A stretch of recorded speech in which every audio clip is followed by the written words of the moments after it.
Good morning, everyone. Welcome in. You'll have to take it easy on me today. I am dealing with a lot of brain fog, and forming full sentences is still still difficult. Luckily, I do not have a fever today. I did have one for a fair bit of yesterday, so I don't have a fever, so that's good. It feels like I'm kind of on the mend, but we'll see. We'll see. My brain is running at about, I don't know, 20% capacity, so we'll see. Hopefully I don't sound too stupid.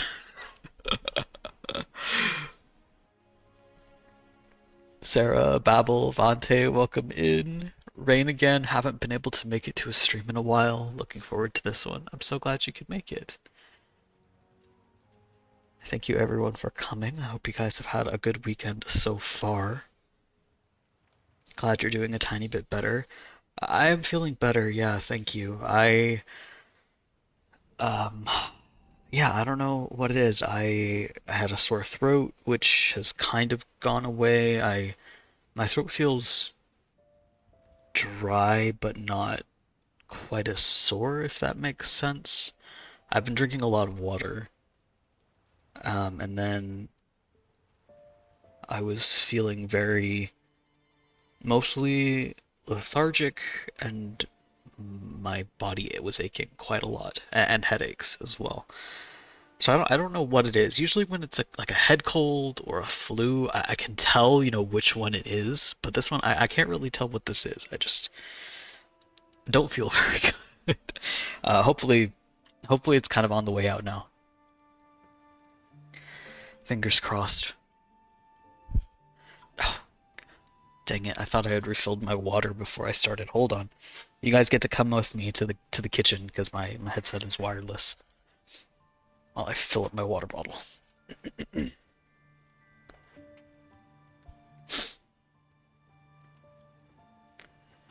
Do I feel like getting ice cubes out? I think it's fine. Just water's fine. Thank you, Cynthia. I'm hanging in there.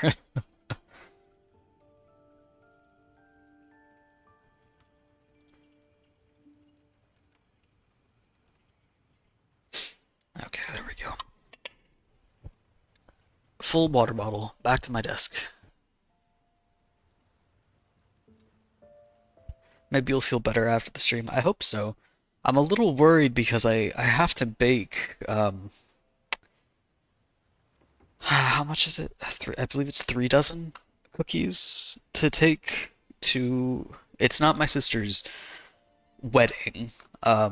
She's having the wedding itself catered, but we're having like a family dinner thing, I guess you could call, um, with everyone tomorrow, just the day before the wedding. The wedding is day after tomorrow. And my sister specifically asked me, like, hey, can you bring cookies? I said, sure, I'm happy to do that. But now I'm not feeling well, and I don't want to make anyone else sick, so I'll just have to dig through the closet for one of my old masks and do lots of hand washing and hopefully that'll be enough because I would hate to make anyone sick, but I feel like I've had this long enough where it isn't going to it's not contagious anymore. At least that is my hope. All right. Okay. Here is the problem child himself. I'm getting comfortable. Hold on. My chair is very squeaky. I did get a new chair, which I don't know if I mentioned that. I have a new chair now. It's very comfortable, but it is just as squeaky as the last one, so that's all right.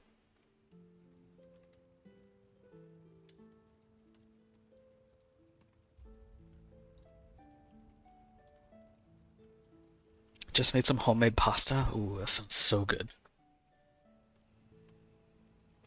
What did I have for breakfast? I had some eggs. That's what I had. I scrambled some eggs. That was my breakfast.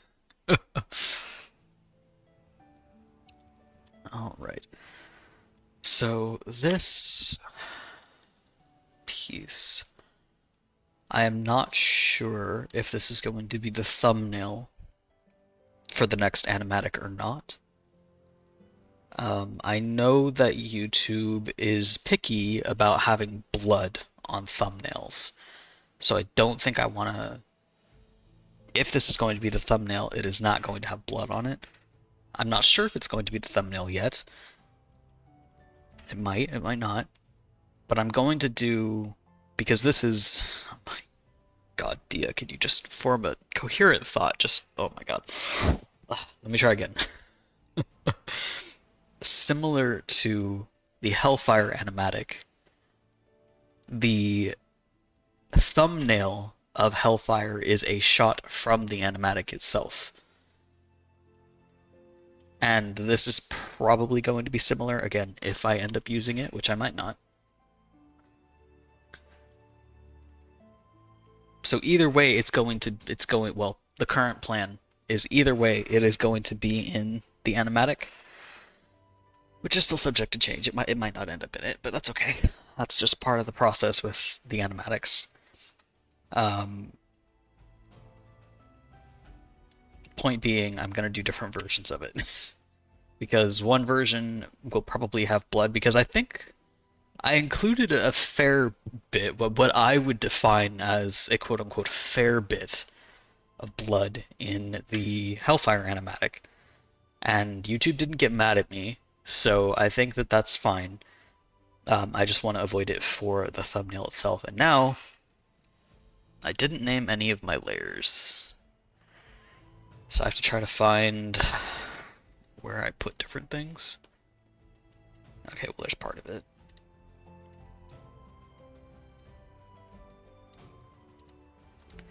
It's part of it, but not all of it. There's the rest of it. Okay. So this part, he just doesn't have an eye in there, but that's our little secret. That's just between us. He doesn't technically have that eye. I didn't bother drawing it. Let's see here.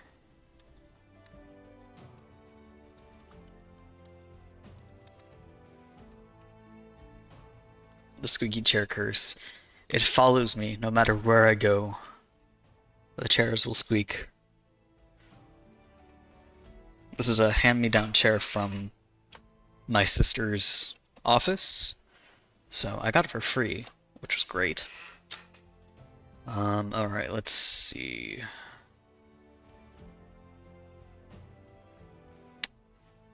Yeah, I don't know. I'm not sure if this is going to be the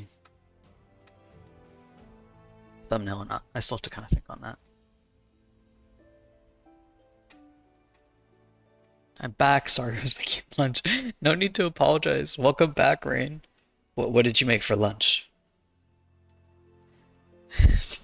And the smiley face. It's true. Nobody's gonna know. How would they know? Oh, you know what? Yeah, because normally, see, look, what I normally do is I always hide a smiley face underneath Cyril's eye patch. But if he's only got the smoky, we're gonna call it magic because I think that's the best term for it. If he's only got that, then I didn't put anything down there. Let's go ahead and just.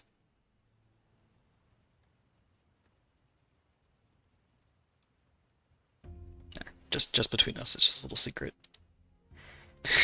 You can kind of see that through it, so I'm gonna have to let's move it a little bit. There we go.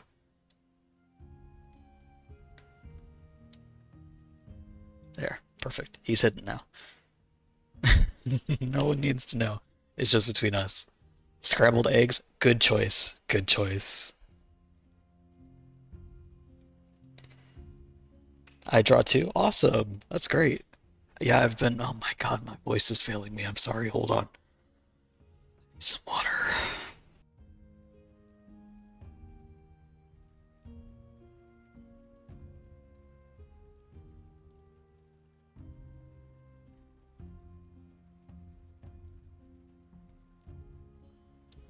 There we go. Did that help? Not really. Okay, let's see.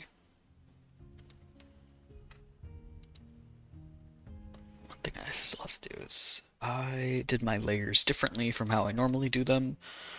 So I have more things shared on the same layer than I normally do, which is partially because I was just being lazy at the time when I drew this, and also because I'm trying to practice painting more. And when I say painting, I mean in the sense that things are all on one layer rather than having them kind of broken down. Because hopefully that'll make working on animatics a little bit faster. I work very, very slow, in case you couldn't tell from my release speed. So I'm trying to figure out ways to make the process faster. But that will mean a different approach for me, so there's a little bit of a learning curve to be had, but that's okay.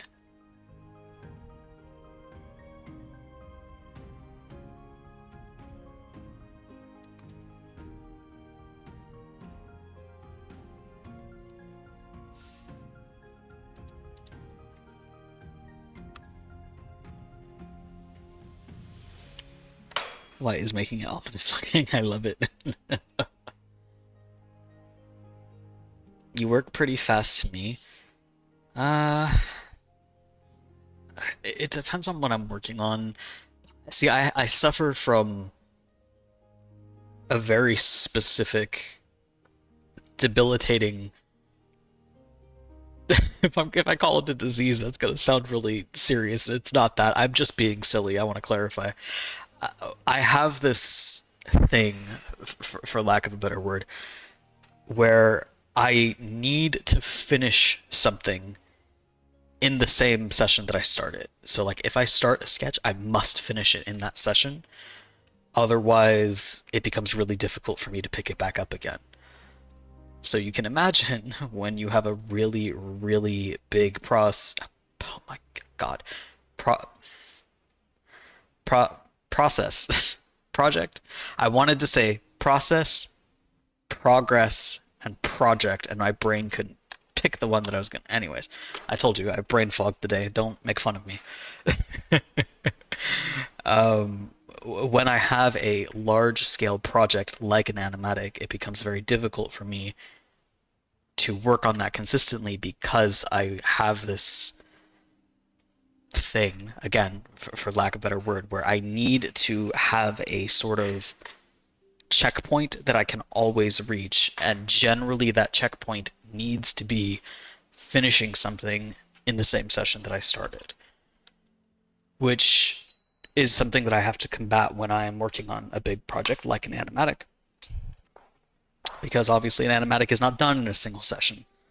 Hellfire took me approximately 4 months, and that was while I was working part-time. I work full-time now, so there's a whole other layer of that in there that we won't even get into. But that was something that I had to kind of challenge myself and work with. And with animatics, the way that I typically break it down is that I will have a particular shot or like series of frames, and I need to get all of those frames done in a single session. Otherwise, I will get really frustrated, and usually what happens is that I start over, which is not good. That's part of why I work so slow, is because if I can't finish something in one session, I have to start over and do it again. It's really hard for me to pick up the same canvas and continue. Trying to work on that. It's something that really slows me down, but we'll see. James, hello, welcome in. How are you today? Okay, so I wonder if YouTube will get mad at me for streaming this. Hopefully not, because I'm gonna draw it anyways. Let's see here. I think this is the layer I want. Okay.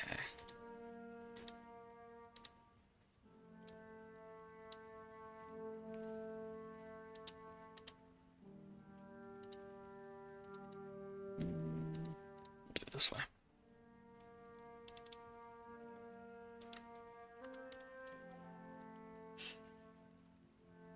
That's what I'm telling him as well. You work pretty fast. Depends. It really depends. I work much slower now that I have... That's very bright. Oh, I think I know why. Well, we'll just start with this for now.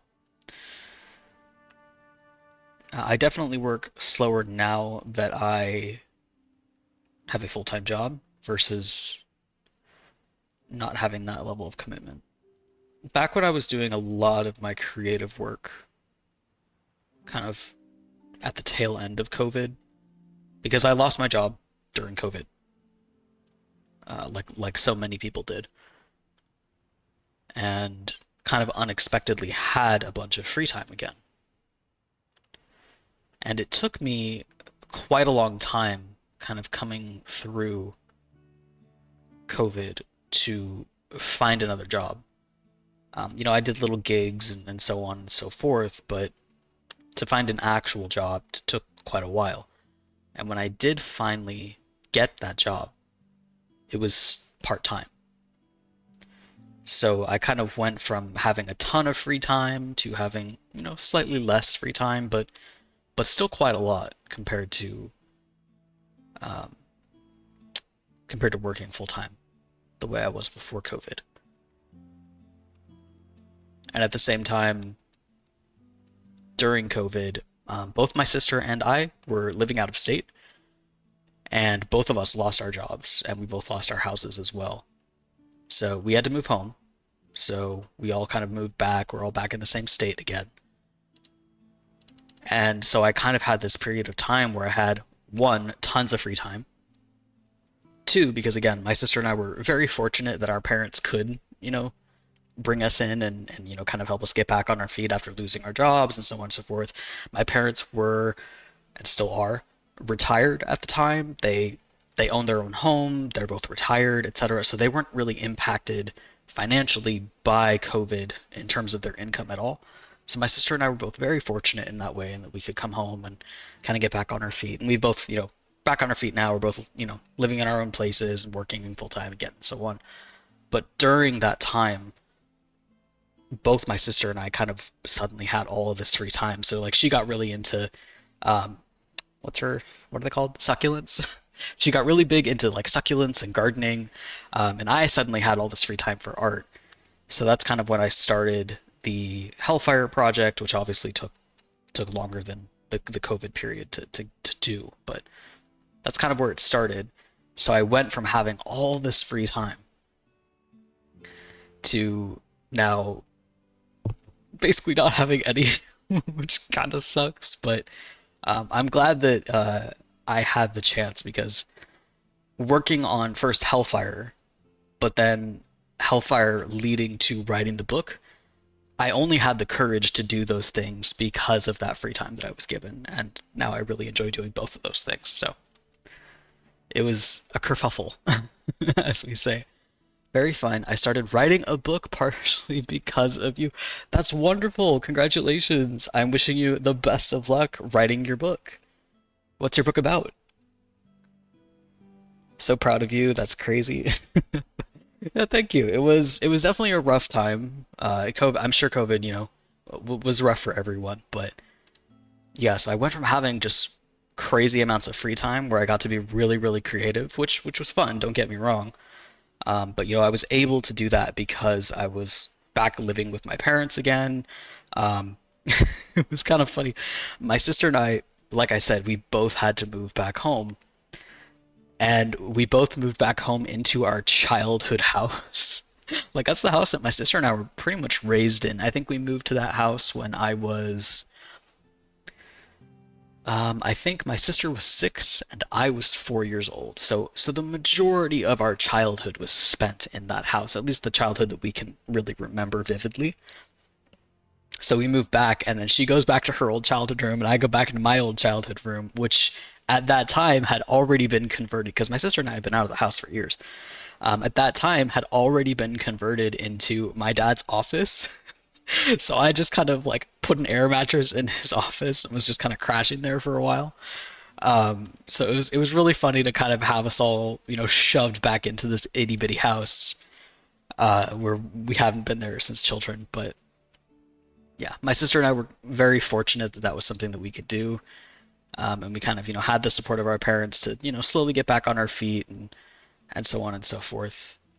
So yeah, very very fortunate, but also kind of went crazy living living back in our childhood home during COVID. Definitely was not comfortable. I mean, like I said, I was on an air mattress for most of it.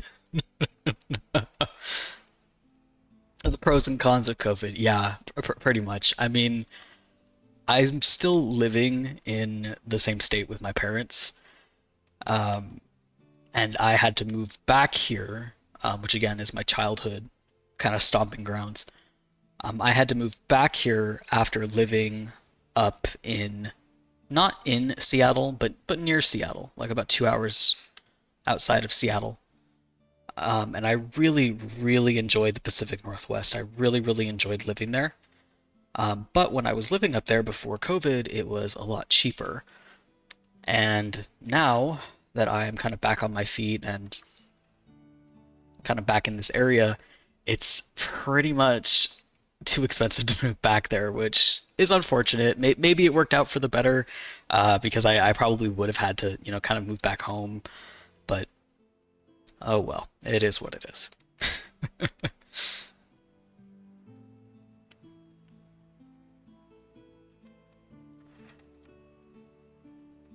It's a short novel about a dystopian flooded world. That sounds really cool. If you end up publishing it, definitely drop me a link. I'd love to check it out. Is it a big one? The house? The air mattress?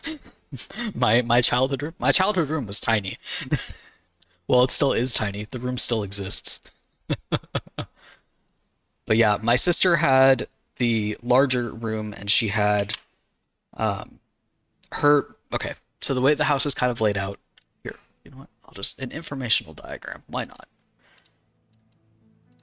So the way that the house is laid out, it's kind of like an L shape. This is a really bad drawing, but whatever. This is not to scale.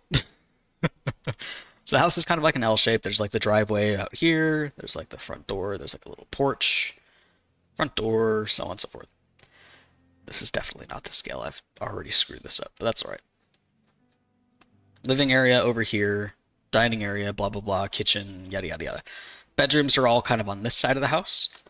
So my parents have like a master bedroom, like a master suite with like their own bathroom and so on over here. And then there is at the end, there's kind of like a hallway here. There's like a bathroom right here. There's a hallway. There's like a really small office right here. That's my mom office. Oh my goodness. My mom's office.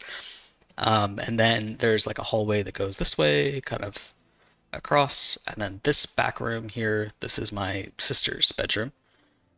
And then this, me, that's my bedroom. Which is now my dad's office. So that's kind of how the house is laid out a little bit. But yeah, so my room, like these two rooms are the smallest because I believe that this one, the previous owners of the house, I want to say it was the baby room. That's what they used it for, like the nursery. But anyways, so that's the way the house is laid out. It was very small.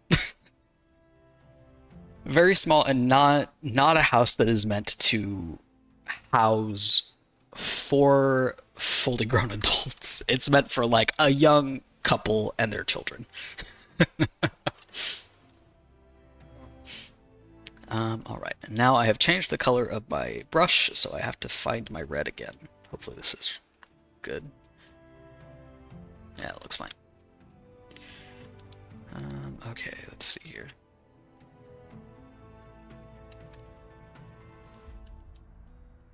This is probably not enough blood that you would kind of get from this injury, but whatever. I've never claimed to be a hyper-realistic artist.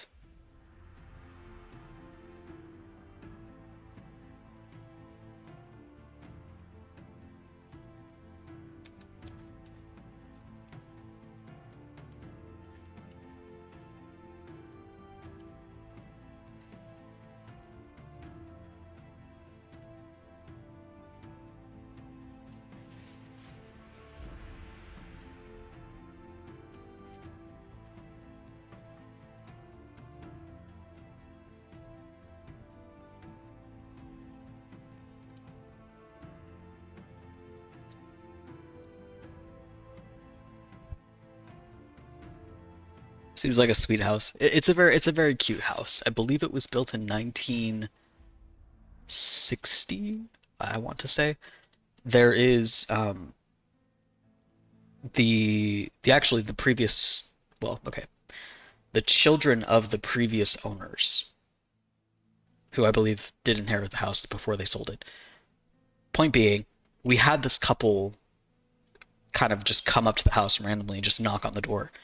This was probably when I was, I don't know, 13, 14, something like that.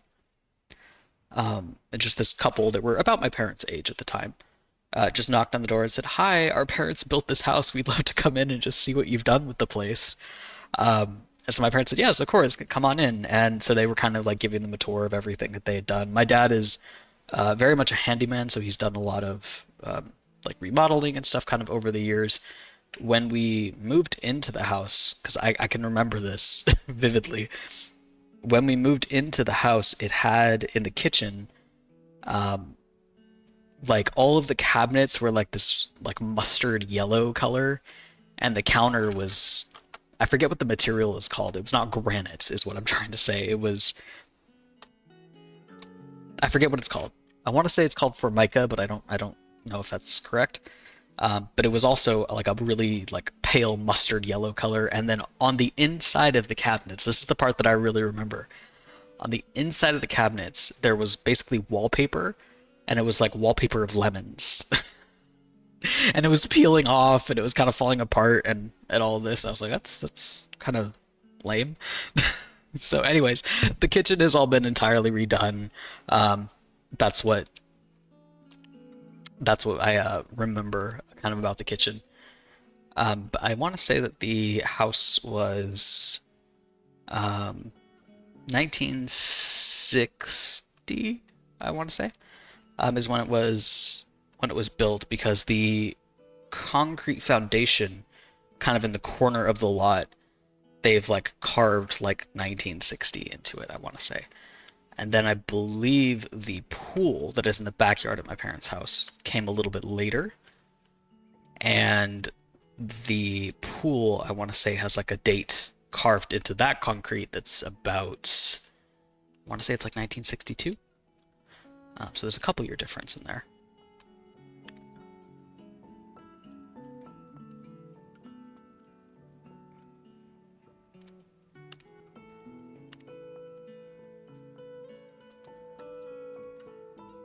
Oh God, mustard yellow. I know.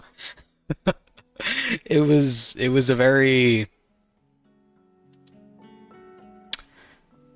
it was a statement. It was a statement kitchen. But yes, my parent that was like the first thing that my parents kind of remodeled when they bought the house. They kind of immediately, they didn't completely like gut the kitchen or anything like that. Things are still largely in the same position, like all the appliances and so on. Um, but they did go ahead and swap out. Let me think. I think I like the angle to be different. But yeah, they did swap out. They have like a dark, like a dark grayish with kind of brown speckles colored granite, and white cabinets now. Very cute. My mom has gone through, because again, we've lived in that house for, you know, several years. My mom, my God, my voice. Hold on, I need water.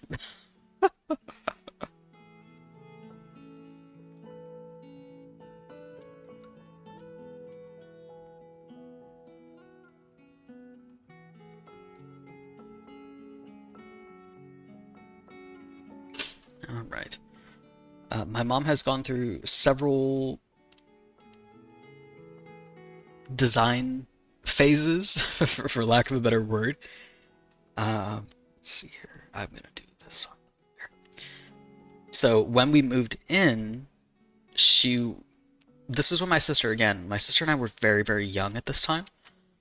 So one of the things that my mom was doing a lot at that time is my sister and I were involved in a lot of, what's the word? extracurricular activities, I think would be the best word. And most of that, because of where we were living and kind of where we had moved to, most of that had to do with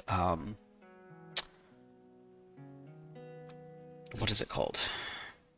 Not agriculture, because we weren't really growing food, but we were like, not homesteading either. That's not really the right word, but we were doing a lot of animal care, I think would be like the biggest thing. So we kept like chickens and horses and goats and, like animals kind of like this.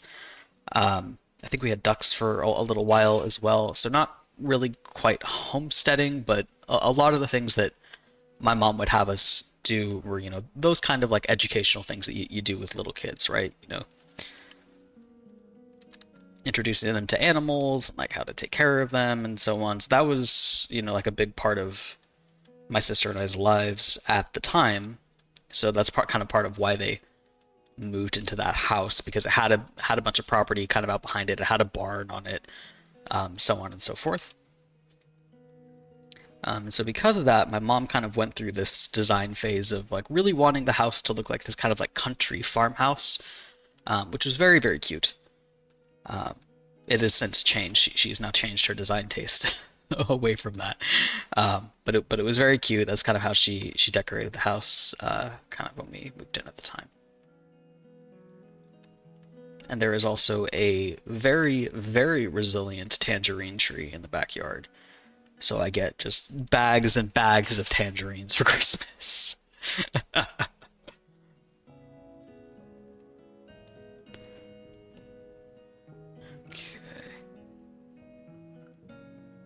I think this one needs to be.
Children loving animals is my weak spot.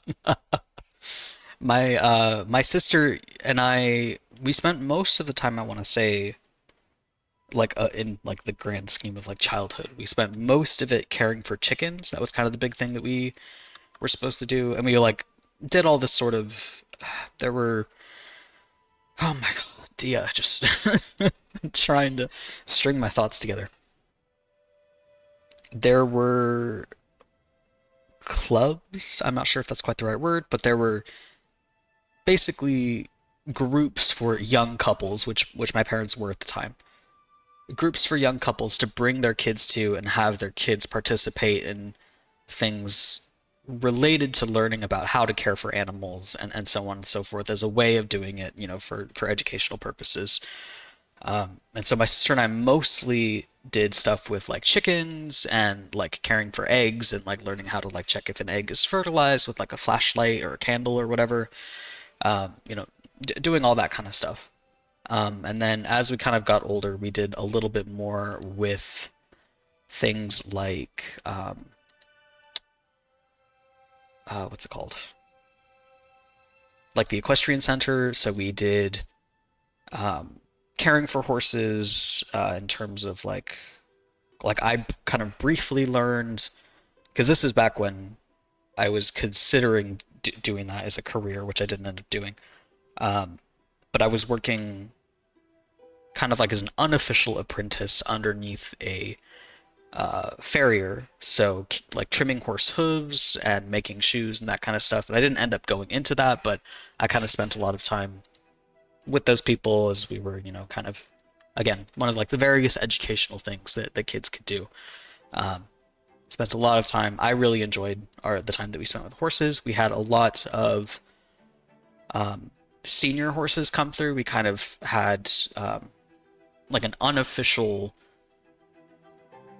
rescue center for like senior horses specifically. So we would have, our, horses that we would take care of, that were ours, and like we would ride them and so on and so forth. But then we also would usually have like 1 to 2 extra horses that just didn't have, that they were older and they just didn't have anyone to take care of them. And we would usually just kind of keep them on the property, for a little while, just give them somewhere, kind of cozy to kind of live out their sunset years. So we did that for several years as well.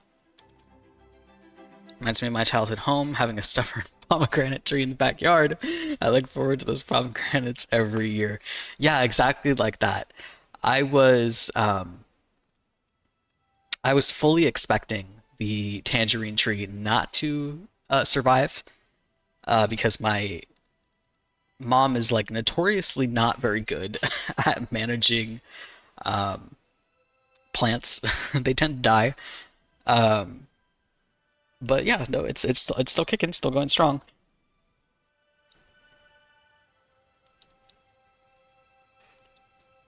My grandparents also had goats, chickens, kittens, and a dog. I feel blessed having experienced that. It's wonderful. Yeah, my family always had dogs. We did briefly have cats. We kind of found out we had cats at the house before we moved. So back when I was probably like under 4 years old, we had cats at that previous house. But once we kind of moved out into the country, we, as we had cats, first of all, every single cat that we had was always an escape artist, so they would always get outside somehow. And because we were kind of out in the countryside, there the cats would get got basically like by hawks and so on and so forth. So we kind of decided pretty early on, ooh, we can't really have cats out here, um, because even though our cats were indoor cats, they kept escaping. So no cats, but definitely dogs, horses, goats, chickens. I think we briefly had ducks. But yeah. I had a horse named Moondoggy. He was very, very cute. And he was a chestnut quarter horse. I believe he was a full quarter horse. I don't think he was mixed. We did have one other horse that was mixed. He was half Arabian, half quarter horse, which I believe we affectionately called a Korab. Um, but he had a very bad attitude, so he didn't end up staying with us very long. Let's see here. I have to kind of think about how I want to do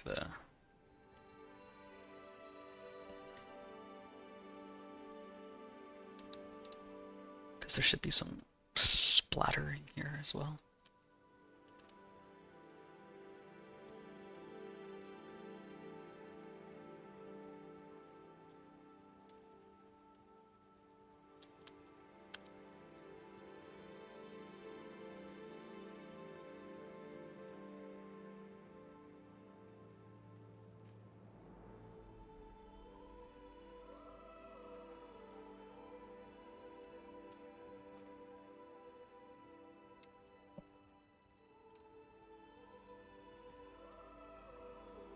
No, cat just wanted little adventures. I know. We had two cats. We had Whiskers, or I used to call him Mr. Whiskers, which is a very original name for a cat.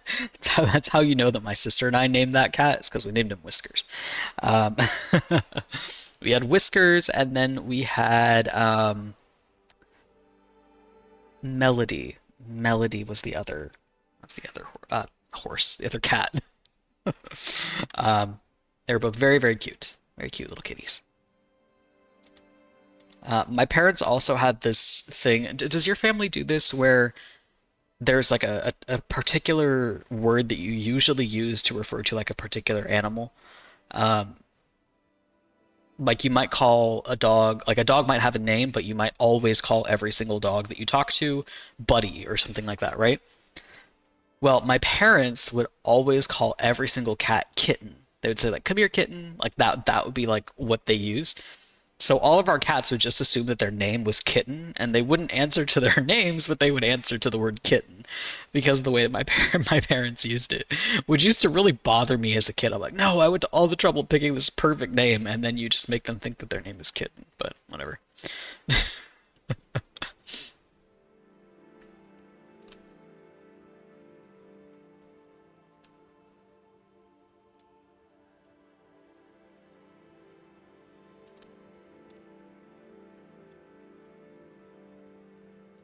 Moondoggy. Yes, his name was Moondoggy. He was very, very cute. And a very good temperament as well, which was really nice. My mom had a um, big black Tennessee Walker, and his name was Cruiser. And I also technically had, which if you have read Immolation, you're going to recognize this name. I couldn't ride him because he was a senior at the time, and I didn't want to ride him. But he and I used to hang out a lot. His name was Coldwater, and he was this absolutely massive. Um, Gosh, he was probably like 17 something hands high. He was really, really big. But he was this big, completely all black thoroughbred horse. And he was a retired racehorse. And he was blind in both eyes, and he was lame, which is why I didn't ride him at any time. But I would spend a lot of time with him. He was very, very, very sweet. But Moondoggy was the horse that I would actually ride. I would actually take him out and like on trail rides and so on and so forth. But yes, Coldwater was my very precious old man, and he's immortalized in Immolation. That's where the name for Coldwater Keep comes from him. And Adra's appearance, rather shamelessly, comes from his appearance as well. Granted, he wasn't a Percheron, and Adra is supposed to be a Percheron, or the fantasy equivalent of a Percheron, but still. My grandpa calls small animals bunny, even if they're not a rabbit. It's very common where he comes from. I love that. Points at a gopher, bunny. That's all of my cats. None of them know or knew their actual names. My dad calls my cat a different name.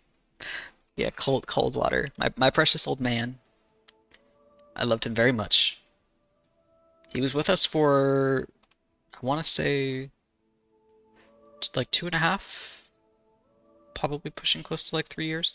He was old when we got him though, because he'd been a racehorse for however long they raced him, and then he was used for breeding, and then he was kind of surrendered once he was getting kind of up there in age, which bothers me because I'm not big on horse racing, because there's a reason he went lame. But I'm not here to have that debate. So we gave him, a nice little last few years where he could just chill out, and he got lots and lots of scritches behind the ears because that was one of his favorites. I used to be able, all the horses left this, but Moondoggy especially. Um, when grooming them, we would always like give them little scratches and so on and so forth. Rather than like patting them, you'd try to give them scratches instead. Um, and one of the things that we would always do is when like grooming them or tacking them up or anything, we would reach underneath and we would scratch their belly, and it would make them like lift up a little bit, and you could always hear their back cracking. So that was one of their favorites. Moondoggy in particular really liked having his belly scratched. It was very cute.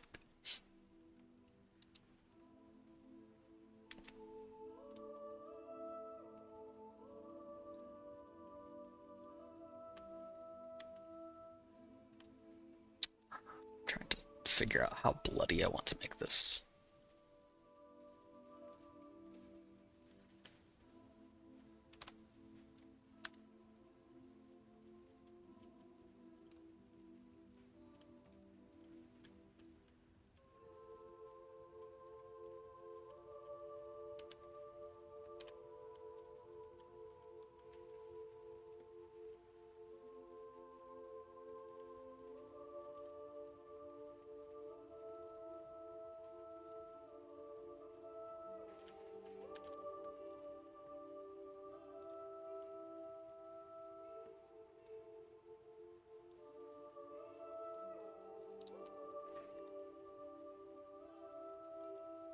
My cat says hi too. Please tell your kitty cat I said hello. One of the horses my aunt had when I was little would act kind of like a dog whenever he saw me. His name was Timmy, a very sweet little horse. My cats have always liked butt scratches. It's a classic. It's a classic for cats.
Seal for movies.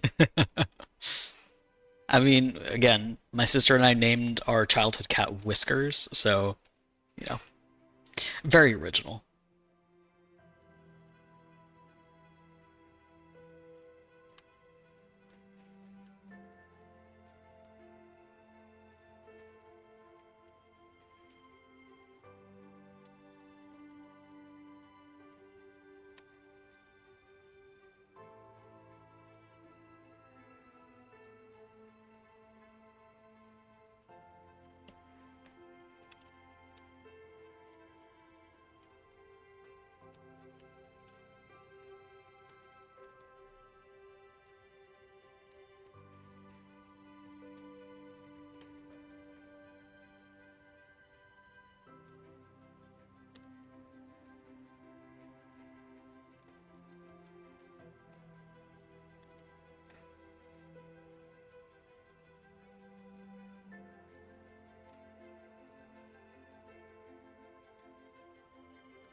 My childhood cat was called Boots.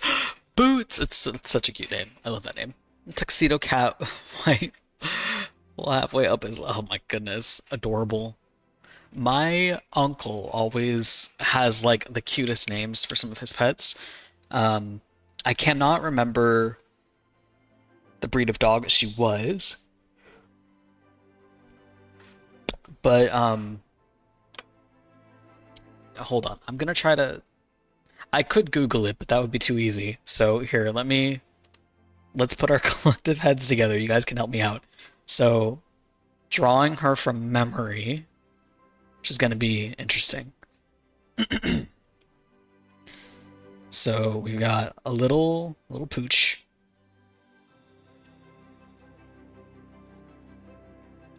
with roughly this kind of build, right? So relatively small dog, like lapdog sized. Not super like long with short legs, so not like a what are they called? Like a dachshund or whatever they're called. She had a little dock tail, I believe, if I'm remembering correctly. And then she had like a relatively square shaped head, and then she had little like pointy ears. And I remember her coloring was, I believe, pretty typical for the breed. And she's got like, well, she had little white feet. So her body was mostly black, and then she had like little white feet. I don't think she had any white on her tail. And then her face, she had like a white muzzle, I want to say, and then like little like eye spots. And I want to say that her ears were kind of white. And like you can see like the inside of her ears, like they were pink, and it was very, very cute. I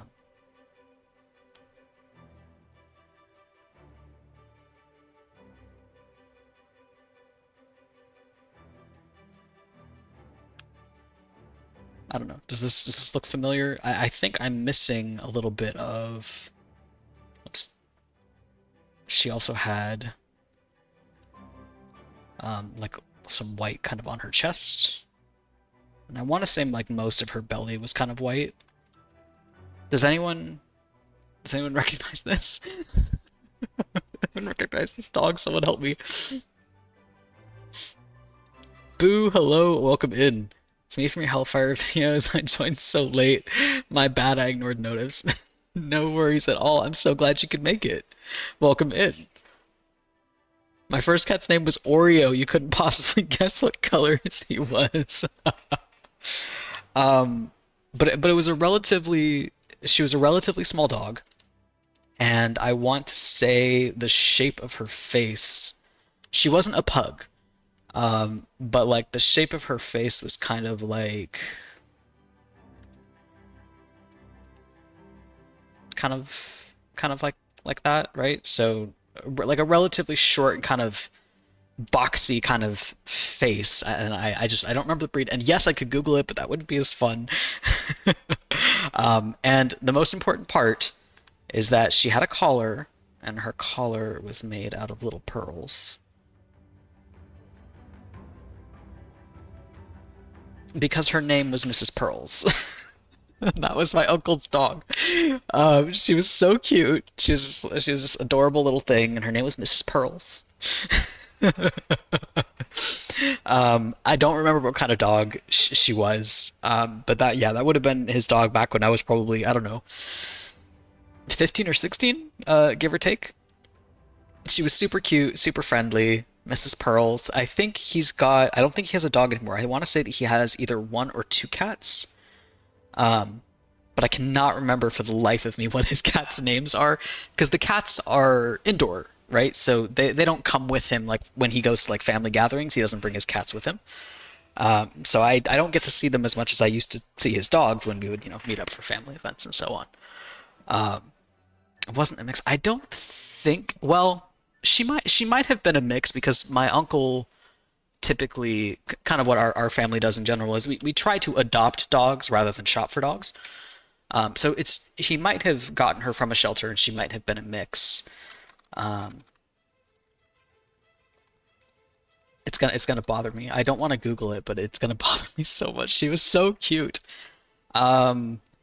Okay, yeah. So I think I got the colors a little bit wrong, because I put it on her eyes, and it looks like, yeah, okay.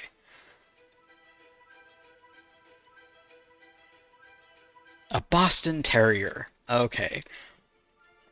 So we can compare how I did from memory. Whoops, come on. We can compare how I did from memory versus the actual the actual dog breed. She was a little Boston Terrier. That's what she was. I definitely got the colors wrong. I put the white under her eyes instead of between her eyes. But I got the other parts, like mostly, sort of.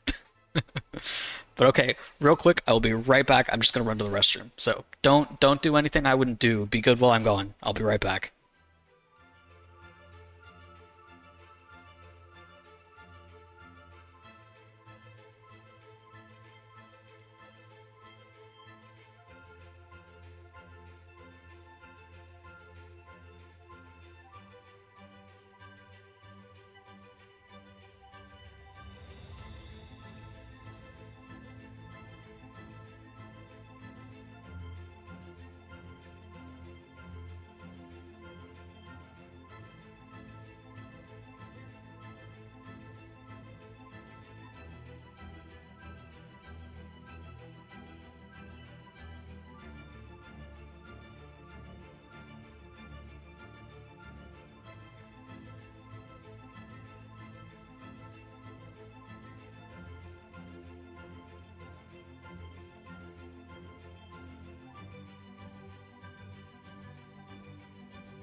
Okay, I'm back.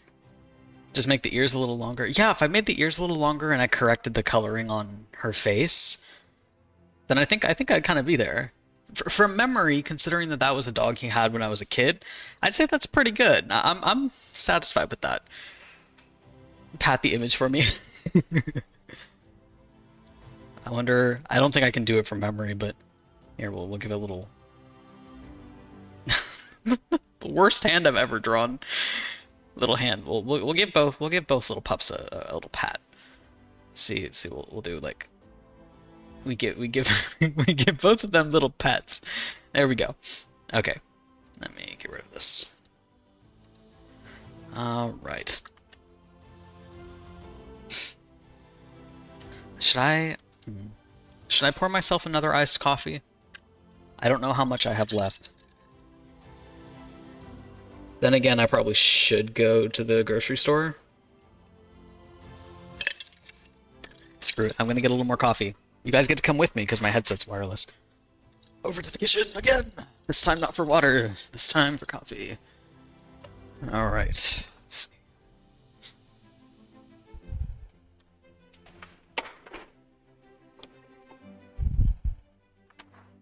What I really need to do is get some sort of large container so I can make cold brew coffee just at home rather than having to buy it.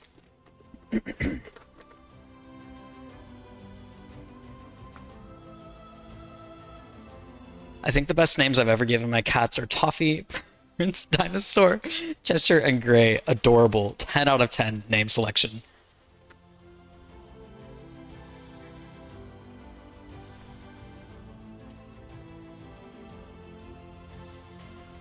I'm trying to think if we had any other kind of creative names. So my mom had that horse named Cruiser, but he was a show horse, and his show name was Continental Cruiser. So that's why we just shortened it and called him Cruiser. Moondoggy was probably my favorite because Moondoggy's just an adorable name. And it's based off of the Native American folklore that calls them moondogs.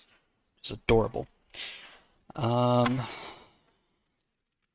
Nice tray. There we go. Let's see. We had Melody, the cat. We had Whiskers, the cat. Obviously, we had Cold Water, the actual OG legend who is now, like I said, immortalized in Immolation. We had who else do we have? We had Whiskers.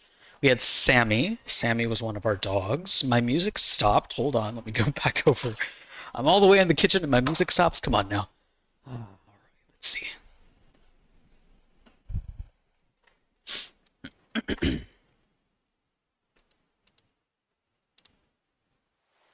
There we go. Dream job as a child, I wanted to be a guitarist. Ooh. Do you still play guitar at all? I wanted to be a vet specifically for marine animal. There are perks to being a marine biologist. um,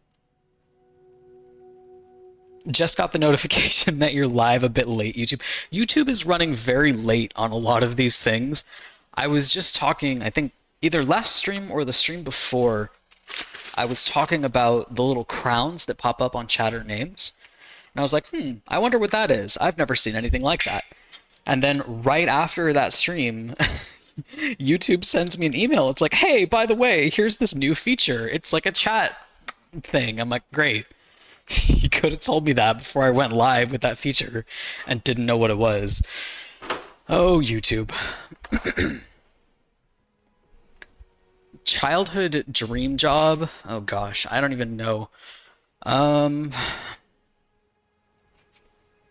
what did I want to be when I was a kid? I think I like specifically remember being asked this question and not having an answer when I was a little kid, because I was like, how the hell am I supposed to know? I'm 5 years old. Um, gosh, what? I don't know if I ever had a dream job as a kid. Um, if anything, silly as it's gonna sound as I say it now, I probably wanted to be a writer. But that's kind of the only thing I can think of. I don't think I ever wanted to be an artist as a kid. I think I always kind of felt like art was something that I did privately for me as a hobby, not necessarily something I wanted to do as a job. It's like I didn't want to sell artwork.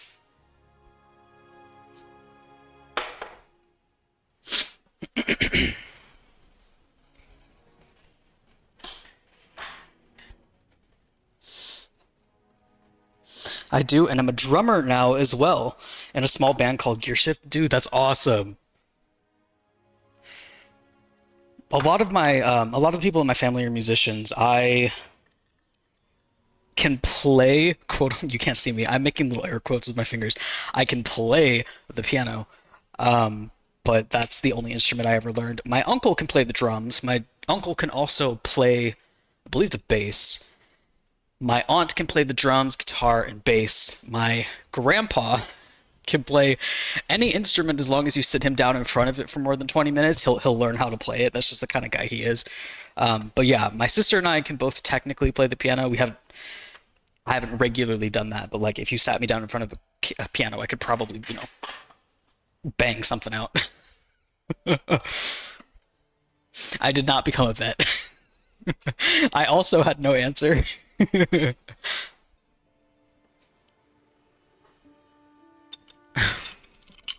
He wants to see them dancing. See, I got it. I can hear the part of your world in there.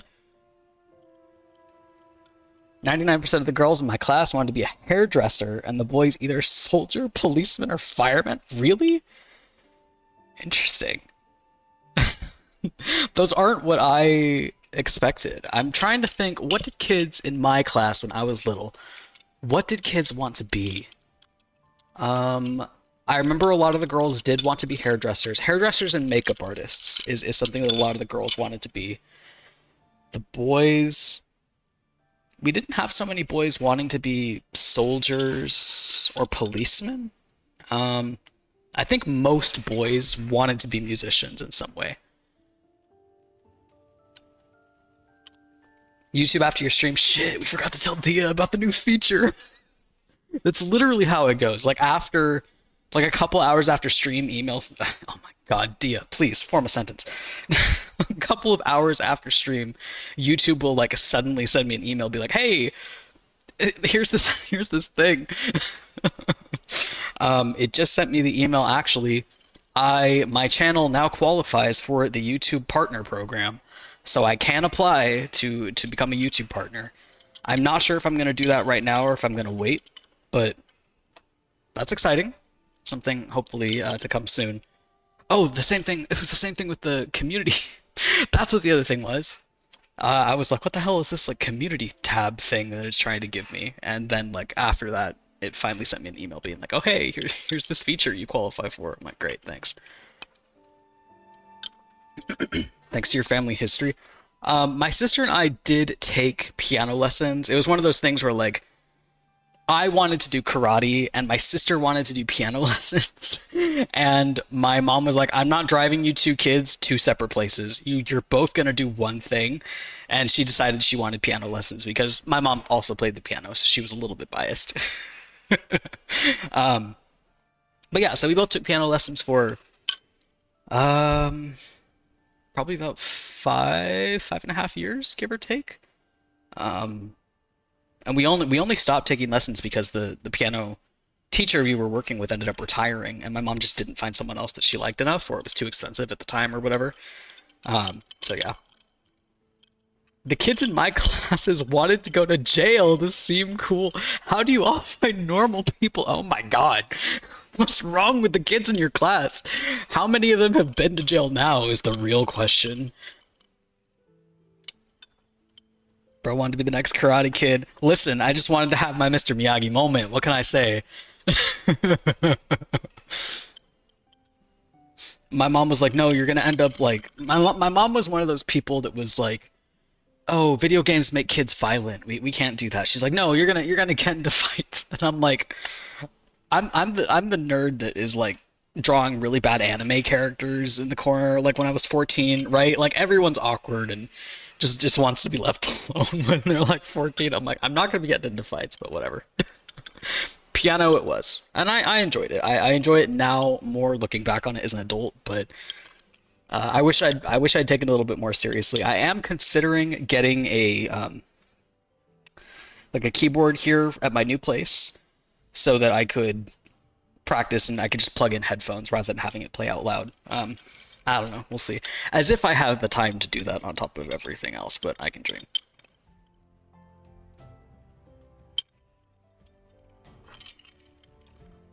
An early millennial, so yeah, that was the shit back then. Really? That's wild. Yeah, no, we didn't. I think. Yeah, I don't know. We didn't really have. We didn't have too much of like the soldier police and stuff. I think. I wonder if it's just because we're in America. Kids in my class all wanted to be the president. They're Oh, there you go. We had a lot of kids, I think, saying like they wanted to know if they could be president one day. Oh, I remember one thing that I wanted to be. I remember this was when I was asked when I was a little bit older. I think I was like maybe 8 or 9, maybe 10, give or take. But I said I wanted to be like an archaeologist or like an explorer, and they were like, "You can't do that. Everything's been explored. There's nothing new in the world anymore." I'm like, "Oh, dang it."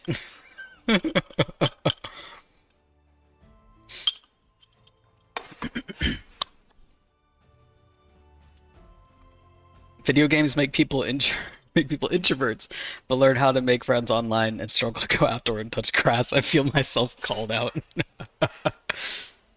It really do be like that sometimes. I don't play a ton of games anymore, partially because I just don't have the time.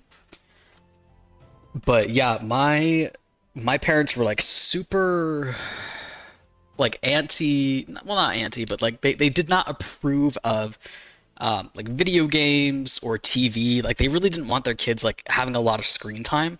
So I believe my sister and I were allocated 15 minutes a day where we could like, and this was back in the day when we had like a family computer, so you had to share.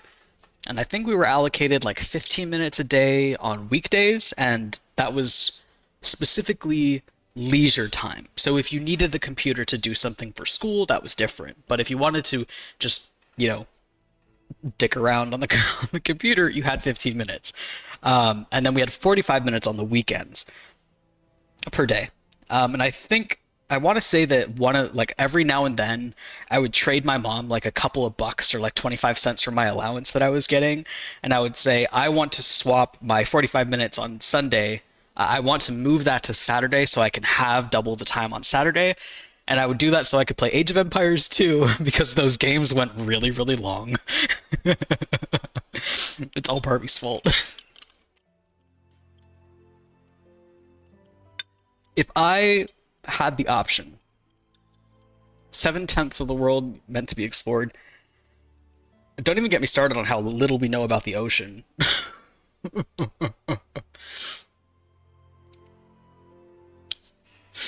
If I had the option now, and I'm probably thinking of this because I recently I just signed up and I'm now $500 poorer. Um, I just signed up to take a couple of extra college courses in this upcoming fall. And it was funny because I'm doing these college courses to get my degree because it is necessary in the current job market to start putting degrees and certificates next to my name, right? So that's why I'm doing it. And this poor, sweet little like academic advisor, she's like, "So what's your passion? What do you want to go to school for?" And I'm like, "Ma'am, you need to understand, I'm not here to have fun." But it did get me thinking. I'm like, if I was to go to school for fun, if you know, to pursue something that was a passion, it would probably be archaeology or like environmental science or something of that nature. That's probably what it would be. I remember a lot of kids in my classes wanting to go to space. See, that's cool. I don't think we had anyone who really wanted to go to space. I really wish that I had been surrounded by more kids and an extension, by extension, words, by extension, teachers who were interested in kind of getting kids excited about science, because I'm excited about it now as an adult, and I really wish I'd had that nudge when I was a kid. See that Hamilton reference? That's peak. I wish I could like pin or like can I like give like little reactions to to chats. I saw Hamilton live, by the way. 10 out of 10. Do recommend if you have the chance.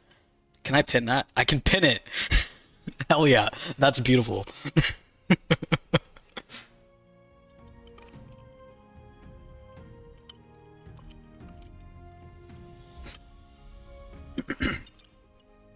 If I could go back in time, I would do history.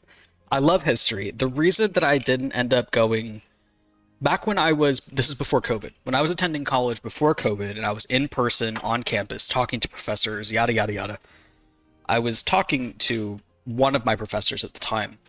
And she was asking, she's like, "Oh, well, you know, have you, you know, selected your major? What are you interested in?" And I said, "Well, I'm interested in history." And she says, "Oh, that's a dead major. Don't bother."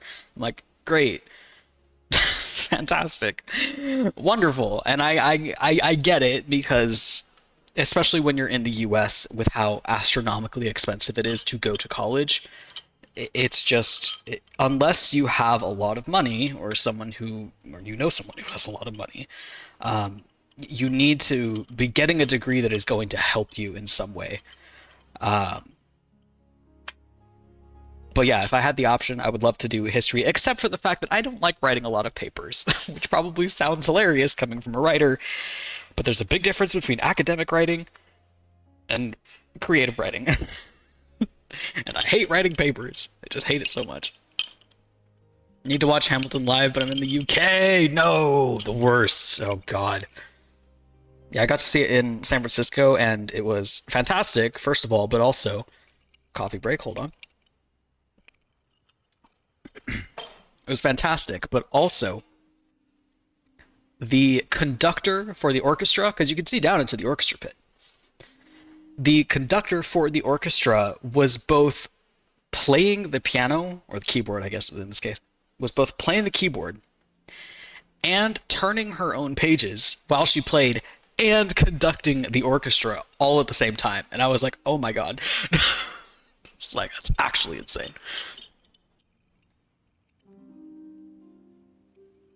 Love to go see it if I lived in the U.S. One of the few perks of living in the U.S. Everything else is awful, but we get to see Hamilton. That was my birthday gift a couple of years ago. I think three years ago. I got tickets to Hamilton, which was good fun. Sorry, Cyril, I have kind of forgotten about your eyeball that I'm supposed to be gouging out of your head right now. Where did my layer go? He's just been here patiently waiting, bleeding out, suffering. Wow, she's cool. Composers, they're just built different. It's true. It's true. It just absolutely bonkers. She really stole the show with that one.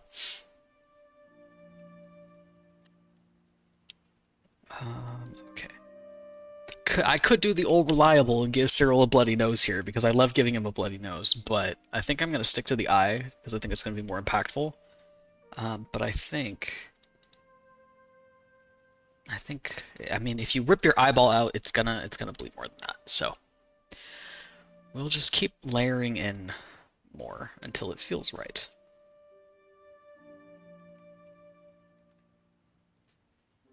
I can always take it off later if I don't like it.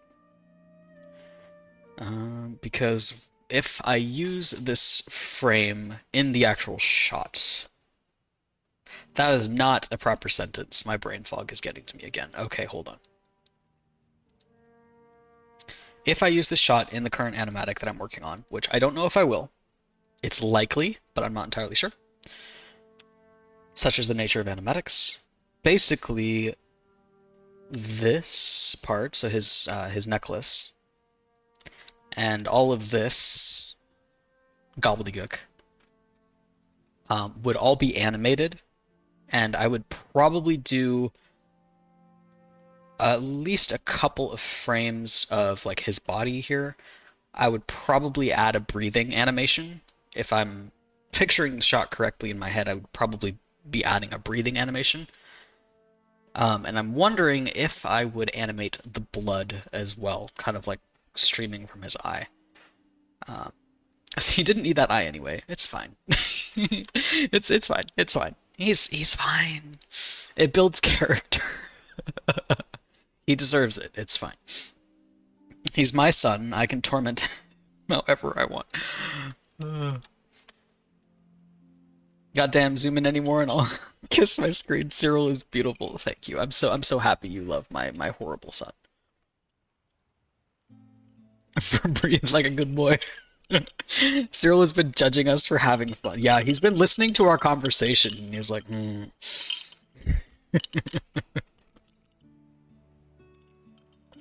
Yes, just keep the eye. Okay, that's kind of what I'm thinking, because the whole, how much spoilers do you want is the question.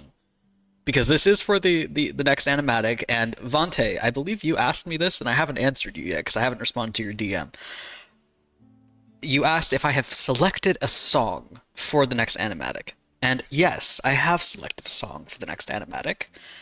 I actually was torn between two songs for a very long time, and have done some of the frames for the animatic, knowing that I can adjust them and move them and time them to different music, and either way the story that was being told was going to be the same. So I selected the music. Do you want a hint about what the animatic is going to be? This sounds silly when I've got this art in front of me, but do you want some cheeky spoilers about what the animatic is about, or do you want to be surprised? Okay, well, I already see gimme spoilers. He's fine, he will get a cute eye patch for it anyways, it's true. Let's give him a Hello Kitty eye patch. I don't have the canvas open right now, but in one of my previous streams, I gave him a Little Mermaid band-aid on a boo-boo on his arm. Yes. Yes. Okay. Alright, hold on. Coffee. I got this little this new cup, and it comes with a glass straw, and I cannot tell you how much I love this little glass straw. Is this how you know that you're getting old? You're getting excited by like these stupid little things. Anyways, 10 out of 10 purchase. Love it. All right, so this animatic is going to be a little bit of cheeky backstory. So if you've watched Hellfire, you know that there is a certain individual who's causing Cyril a whole lot of problems. Which is a very mean way to talk about her because I love her, but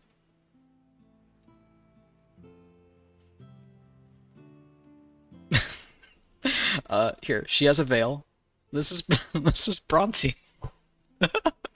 I'm so sorry, baby. She deserves better than this. Welcome to getting older. Listen, it's just I after you know what I think it is? I think it's the stupid suffering that I have endured because and I don't know if this is common in other countries or even states in the US, but where I am, almost every single place is like, here's this horrible paper straw that disintegrates in your mouth, and it's absolutely horrible. And now I have like a nice glass straw, and I don't have to worry about that, and it's so much better. Anyways, I just hate paper straws. I've watched Hellfire. Me, pick me. I have. She's my baby. She's wonderful. I love her very much. But this is this is Bronte. Possibly the worst drawing of Bronte I've ever done. But here, let's go. She's very cute. She has little cute little blushy cheeks. My loveliest stick vampire. Yeah, we have those straws. They're horrible. Absolutely horrible.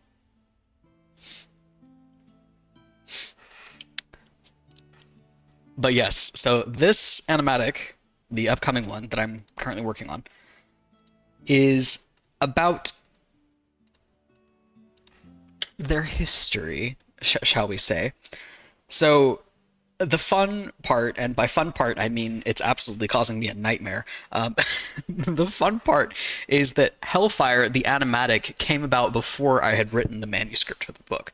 So when I was creating Hellfire, I was like, oh, teehee, it's just gonna be a silly little Halloween thing that I'm gonna do for fun, and then never touch it again. And then I ended up very connected to the characters, and I wanted to write it, and so on and so forth. So Hellfire, the events of Hellfire, are actually relatively late in the written story.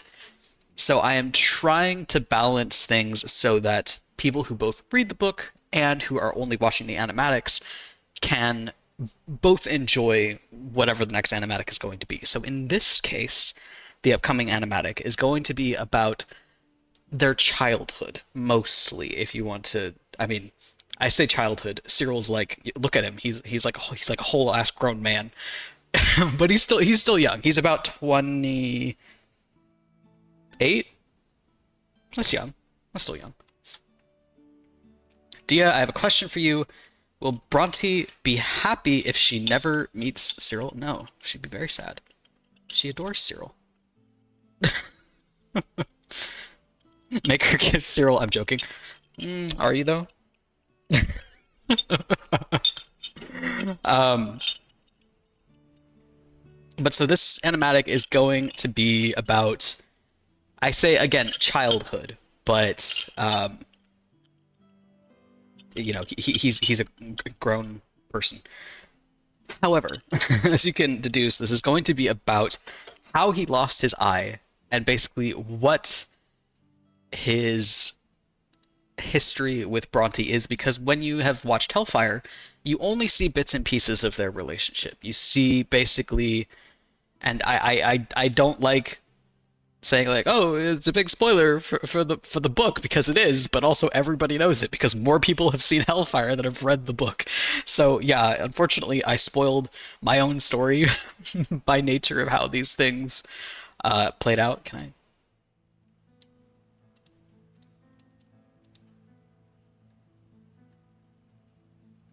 Yeah, hold on.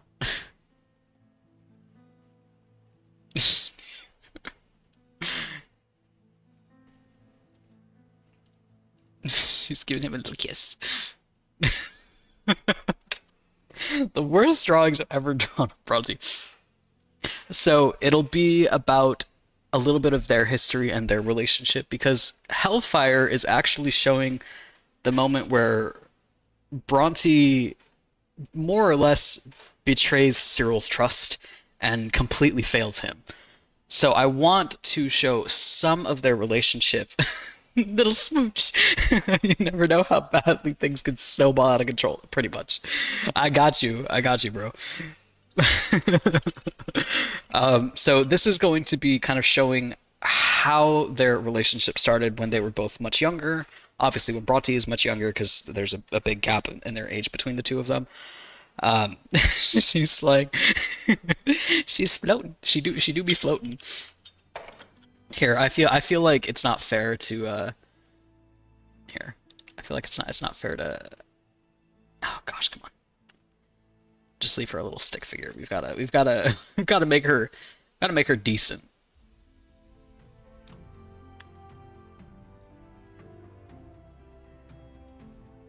She's got her little hands that she's holding.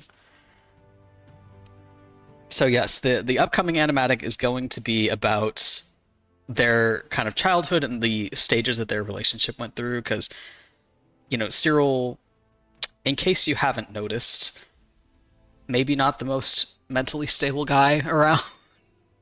Maybe just a hunch. There, she gets a little. This is the worst drawing I've ever done. Uh, there, she's got her little veil.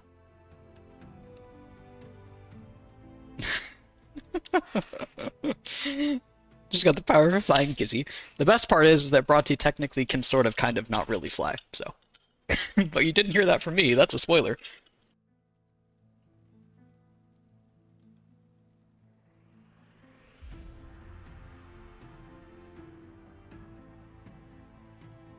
You started reading the book? Thank you so much. I hope you enjoy it. It's not the easiest read, is what I'll say. I've had a handful of people say that it's a relatively difficult read. It's not super approachable, but if you do take the time to read it, I really really appreciate it. Thank you so much for giving it a try. But don't worry, I'm not going to be offended if you don't want to read it, because it can be. Wait, wait, what? Why?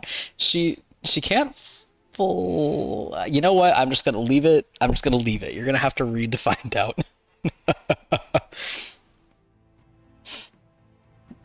She is a fairy. But yes, so this animatic is going to be kind of about their relationship and how it kind of starts when they're younger. Obviously, Cyril is a vampire hunter, and if you've seen Hellfire, as most people who are watching the stream have, you can't just leave it there. I can. It's my channel. I can do anything I want. If you've seen Hellfire, then you know that she is a vampire. There's a little asterisk on that. And if you've read the novel, then you know that she is technically a Dhampir, so she's half vampire, half human. So there's all sorts of unfun questions for Cyril as a vampire hunter that he has to deal with. Their relationship goes through a couple of stages where initially he is very unfond. Is that a word? Unfond, whatever. He doesn't like her. Their relationship kind of grows and changes over time, until we get to the point of Hellfire, which is what everybody has seen. So anyways, this is going to be a little bit of backstory.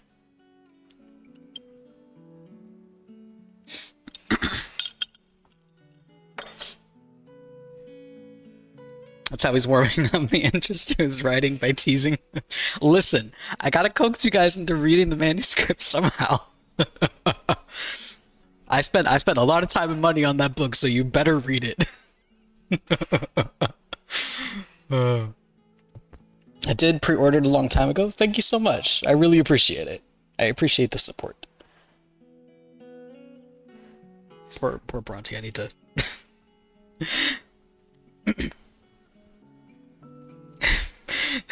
Backwards screaming and dancing like Esmeralda as a fucking bug landed on me. God, the worst. I just moved into my new place, I've been here about a month, a little bit over a month. Like a month and a half. And the one complaint that I have so far is that there are bugs. Very, very minor bugs. There's like a handful of spiders, but this is so weird because I used to be like the kid Like we had animals, right? Like we had horses, we had goats, we had chickens. You know, when I was a little kid, I was like out there like digging in the dirt looking for worms and like trying to like put them down my sister's shirt and all that, right? And now when I see a spider, I'm like, oh my god. I don't know what happened to me.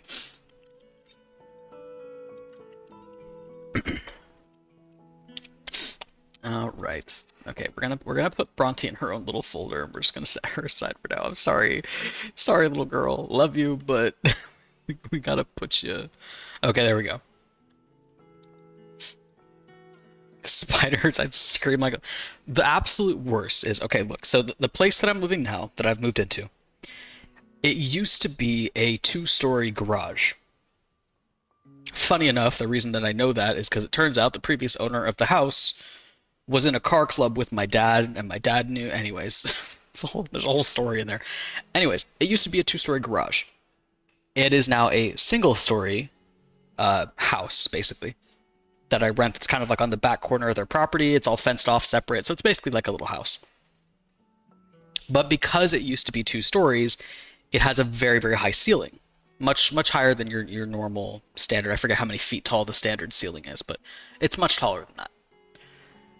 And when I go to bed, I will lay down on my back and look up at the ceiling, and what is there, way, way up there where I can't reach, but a spider just hanging out. And I'm like, I can't sleep.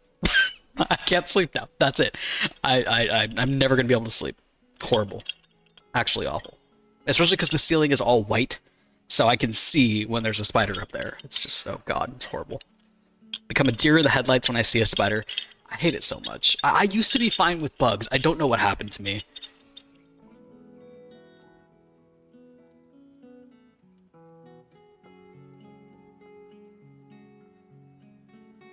Please don't watch me while you eat.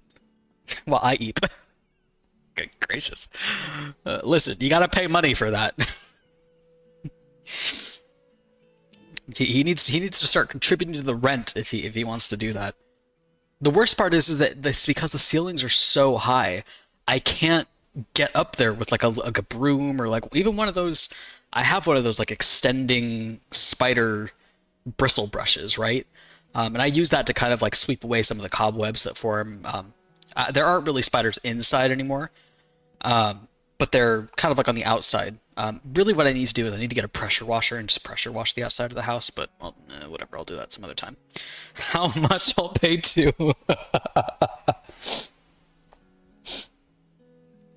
One time I used a vacuum cleaner to get a huge spider. As long as it works. Hey, I've had to vacuum up spiders here at this place too. I love bugs. I will grab spiders. You are stronger than all of us combined. I do not know how you do it, Heaven. Also, welcome in. I'm glad you could make it. Yeah, I don't think. Again, I used to be totally fine with bugs, so I don't know why I'm suddenly like, ugh, but I just, um, because I know that unless, with very few exceptions, the spiders are harmless, and I know that they're harmless. So I'm sitting there staring at it. I'm like, it's not going to hurt me. It can't hurt me. So there's no reason to be put off by it. But for some reason, my brain is just like, nope, sorry, panic. We go straight to panic. It's the only option.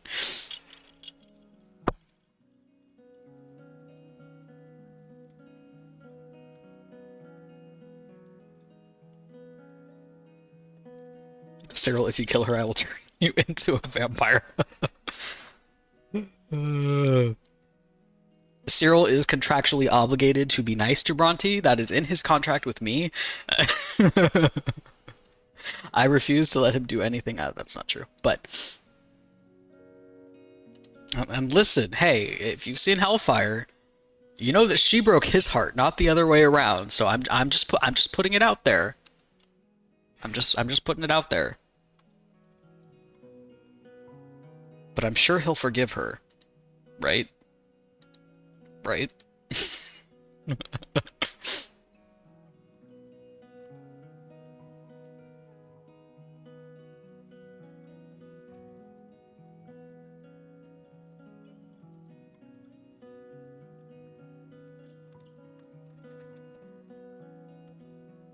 I would take scorpions over spiders any day. Art is stunning, by the way. Thank you so much, Heaven. That's very sweet of you. I really appreciate it. My mom once vacuumed a wasp. He'll eventually forgive her. Good, good, good. How many kid? No, 0. In case you forget, forgetting. Oh my God, Dia, please use words. In case you've forgotten, Cyril is a priest.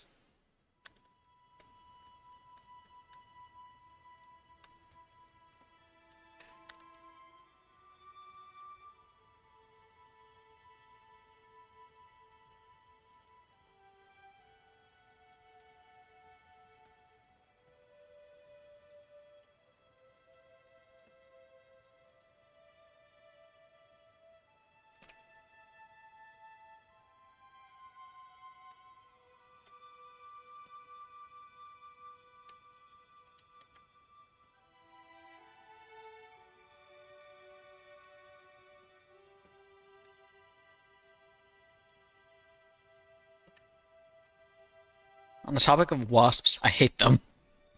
Cheers, I'll drink to that.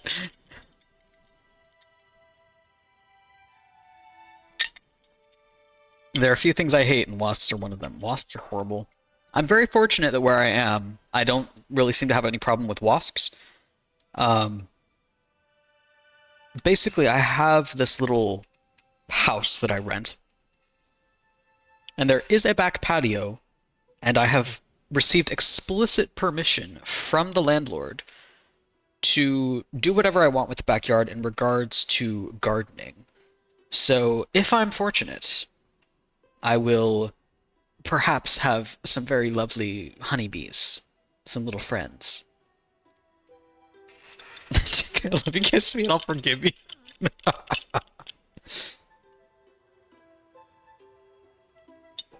No kids in this universe. Listen, Cyril, in his contract, I have specifically said that he's not allowed to have children. He's too irresponsible for that. I'm not to be held liable for the children he ruins with his trauma.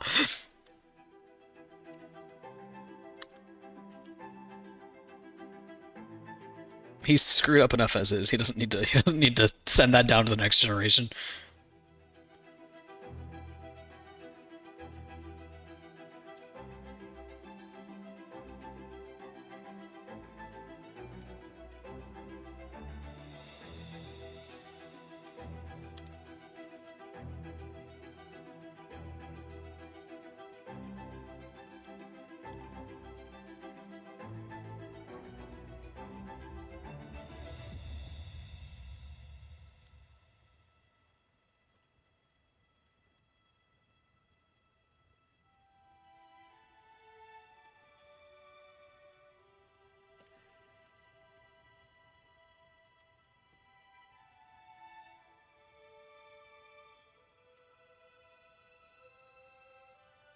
Show me all the bees. I love bees. Little friends. See, and this is the weird thing. It's like bees don't bother me. I'm totally chill. Spiders, I'm gonna turn inside out. I don't know. I don't know why. Wasps, I can agree. Wasps are scary. Not like even a week ago, I got stung 3 times on the leg by a wasp. I went outdoors for once, and this is the thanks I get. Absolutely horrible. I went outside, and all I have to show for it is these 3 stings on my leg. So you're gonna have to fight me. Oh no. That wouldn't be wise. But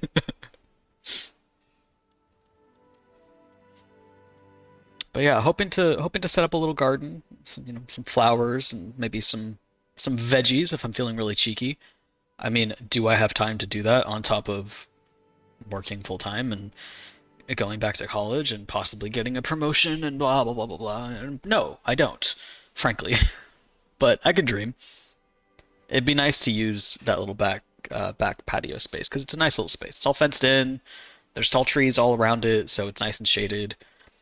So we'll see. But Also, starting a garden is expensive, so we'll see how that goes. Because depending on how the manuscript for Volume 2 of Immolation goes, Volume 2 I intend to always have professionally edited. I have a really excellent editor that I worked with for Volume 1, and I'm eager to work with her again for Volume 2. I totally trust her to kind of go through it and, kind of respect my voice while also finding the errors and correcting them and so on and so forth. I had a really good time working with her for Volume 1, so I'm happy to do that again. However, it is very expensive. And for Immolation, I kind of just shovel the cash over because it's important to me. I wouldn't do that for every single project. For the secret project, but let me try again. Dia, please. Brain fog. It's like having brain freeze, but worse.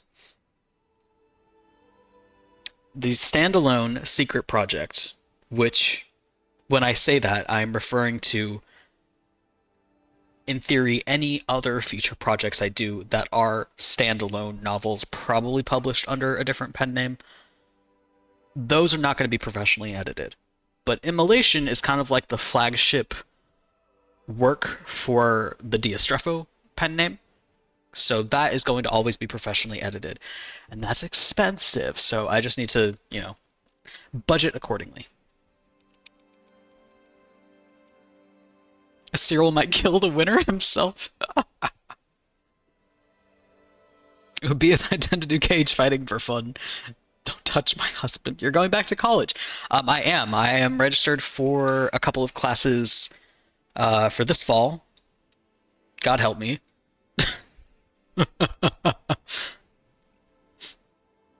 If Cyril kills the winner himself, oh well, he can pin me down any damn day. I love Cyril, but I would run in the opposite direction if I ever saw it. The two opposite ends of the spectrum of reactions to Cyril.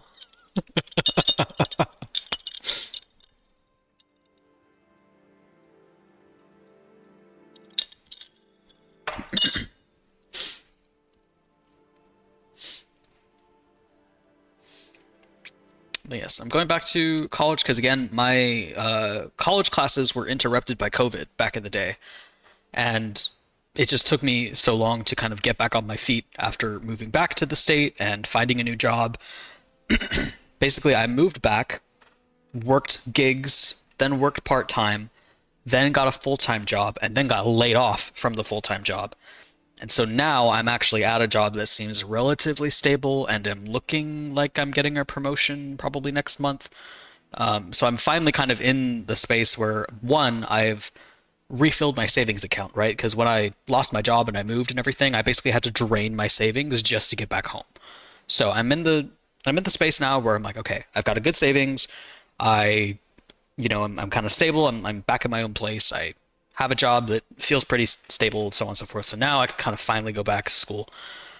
So I'm doing 3 classes this semester, and that'll be enough to get me my associates. And then I will continue for a bachelor's, if I can fucking be arsed to do it. We'll see. I would steal Bronte. I'm on Cynthia's side here. I would steal Bronte. You're gonna just put her under your arm and run with her like a football.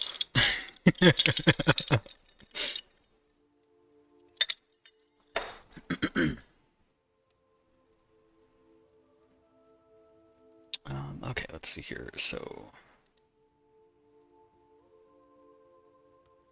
if I animate this, so I'm not sure if it really shows because I haven't added any kind of lighting to this really.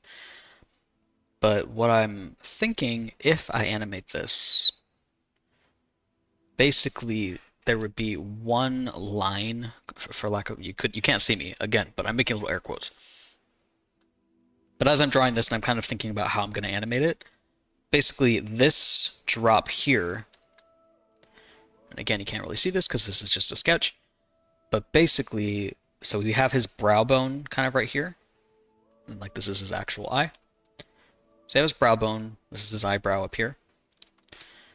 And because this is his brow bone, he's got relatively deep set eyes, so like his brow bone does kind of come forward a fair bit. He's kind of got a little bit of a protruding brow. So this blood here has kind of splattered up, kind of out of the eye socket. So this is actually kind of coming forward because of his brow bone, and then it's kind of pooling up here, kind of like right on the edge of it. So my thought would be, if I'm going to animate this in any way, what I would probably do is I would animate basically this drop here to kind of move this way. And basically from here, and probably I would cut it like right here. And I'd basically animate this kind of portion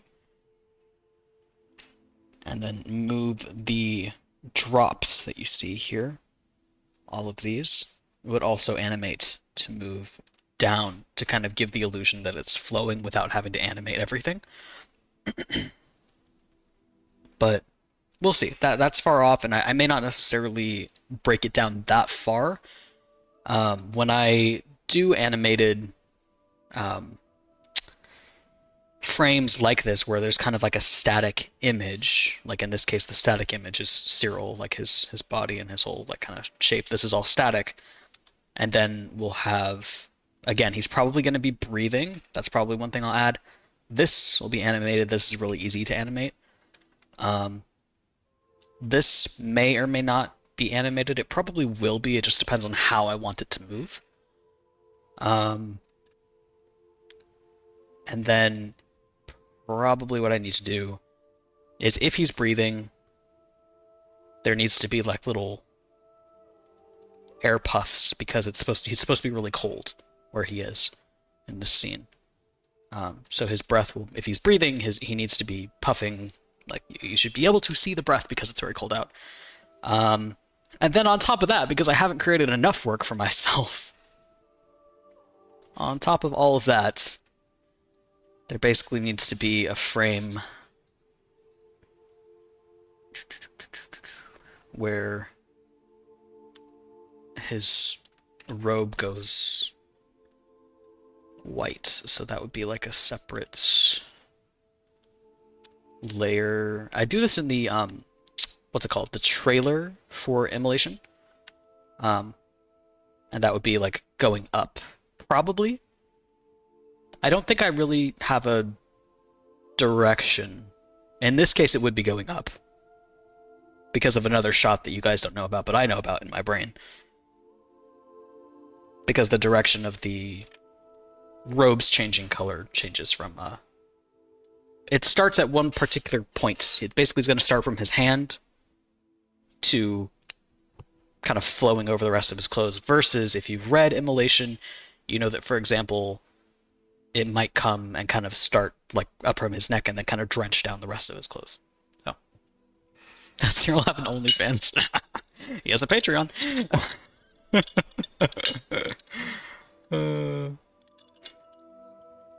I love this animation in my head. I hope you enjoy it when it's actually done. If Cyril was a food, what would he be? If Cyril was a food, what would he be? He'd be something delicious but bad for you. Whatever your favorite food is, he's that. I don't know. Cyril's kind of like he's like a good strong cup of coffee. But only if you like coffee. So yeah, I don't know. He's whatever your favorite food is, and then you have way too much of it, and you feel horrible. That's Cyril. So yeah, so that's the general idea. The other thing is that for this stream and for like the work in progress, etc., that I posted to a couple different places. I think I posted it to Blue Sky.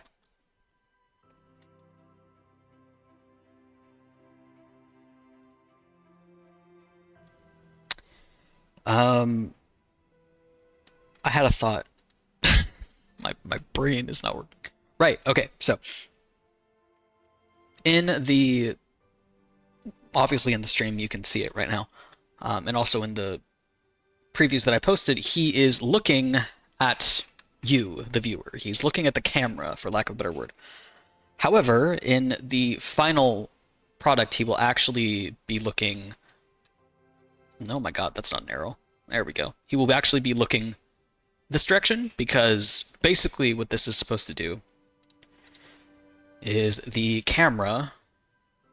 That's a horrible camera. Oh my god, I can't draw. There we go. Okay, so camera, right? It's a camera. The camera is down low beneath him, so we're looking up at him. So the view of the camera is. I'm trying to explain this without having to actually draw out every single frame, and that in my brain prefaces this shot because that would be really annoying to draw. He's an espresso. Pizza, he's pizza. I would turn him into coffee jelly because that's the only way I consume coffee. You know what? That's valid.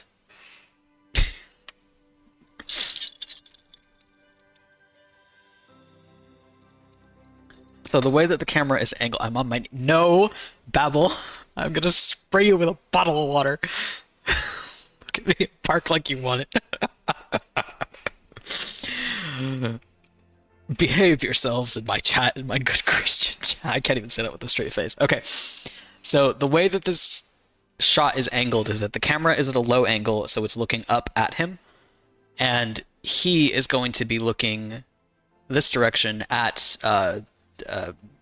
vampire. It's a vampire who no likey. Those are like their hands, by the way. Like, you know, curled.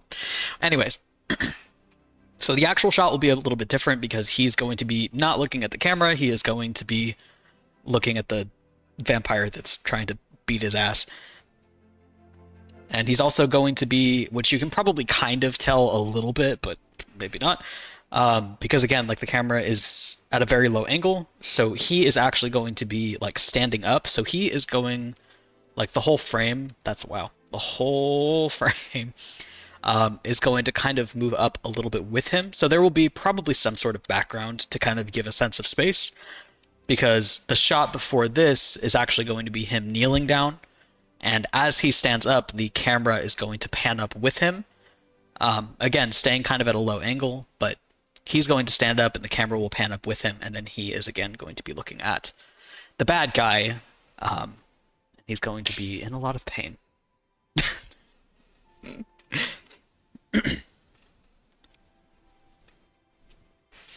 Good call, Babble. No. No, stop it. Don't encourage this behavior. Oh my god, the vampire. Listen, if you've got teeth like this, see a dentist. And don't see Cyril. Cyril's not a professional dentist. He'll help you get those teeth out, but it's not going to be fun. Boo, turn the comment section on Patreon into something wonderful. Listen, don't. Oh goodness. Don't look at my Patreon. Don't look at my Patreon right now. It's very out of date.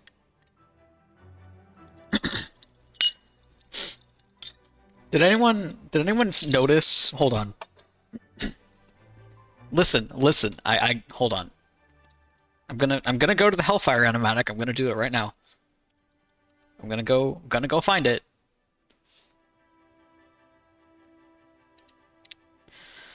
As soon as YouTube loads, and I'll mute this so it doesn't start playing, and then I get knocked for having copyrighted music or whatever.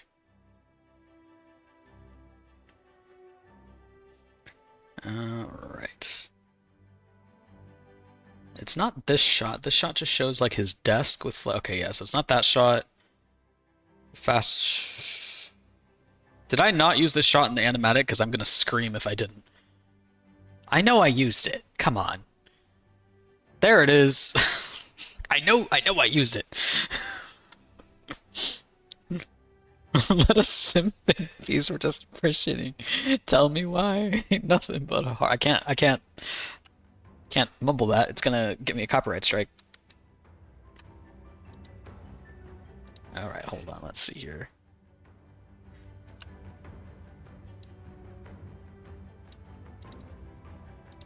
Okay, see, I found it. I found it.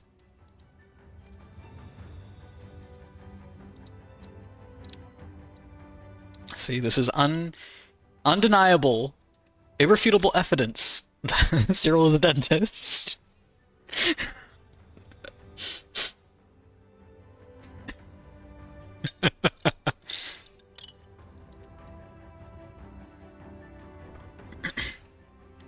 Also, if you look at the font that's up on the top of the or the typeface or whatever you want to call it, if you look at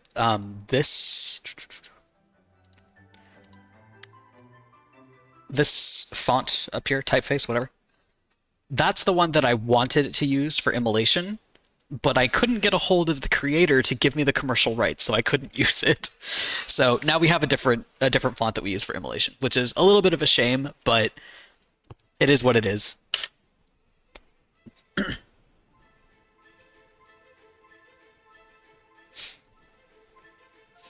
Such neat work through. I know Cyril just has such a steady hand. We really appreciate the dedication to the craft.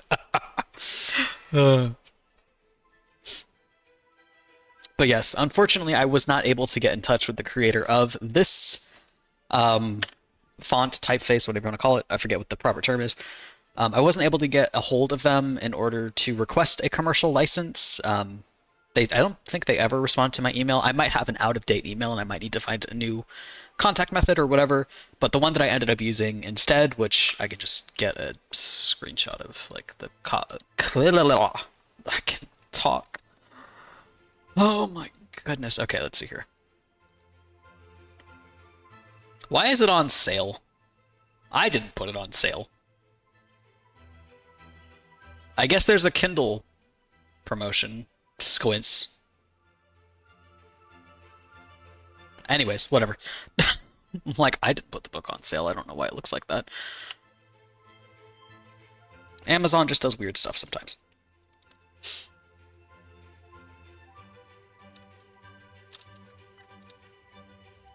Here we go. So this is the font that I ended up using for the book instead, because this one is a commercially available font, so I didn't have to get permission. I did tip the creator. The creator just makes a ton of fonts and makes them commercially available. So this is the one that I used instead. I do still like this font. I like the look of it. I just really would have preferred to use this one. So we'll see. Maybe if like one day I can do like a special edition cover, or what I'd really like to do, and this is just something I would do personally for myself. What I would really like to do is get a copy of the book and then have it custom bound by someone, like to do like a black and gold leather kind of thing with it, just for my own personal collection. And if I was doing that, then I would probably go to the trouble of getting this font. But anyways, it looks like I'm writing like a conspiracy theory with all these red arrows everywhere.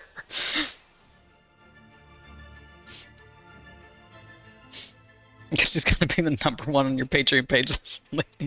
Well, thank you very, very much. My Patreon is a little bit neglected, but I'm working on changing that.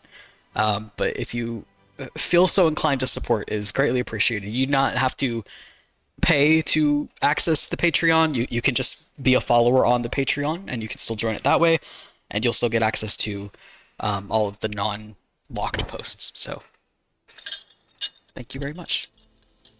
Which I'm a decent, upstanding young gentleman. Do you want to hear a funny story? Tell me the funny story while I will be right back, because I need to go wash this cup out now.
I stubbed my toe getting back to my desk, but I'm back.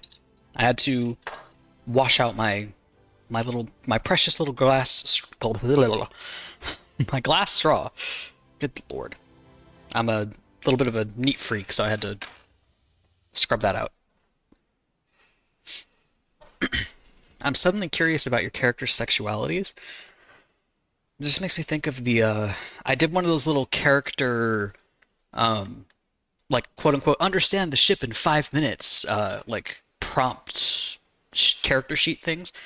And it wants you to put like each of your character's sexualities. And under Cyril, I just put disaster. Because that's yeah, he's just a mess. Let me think.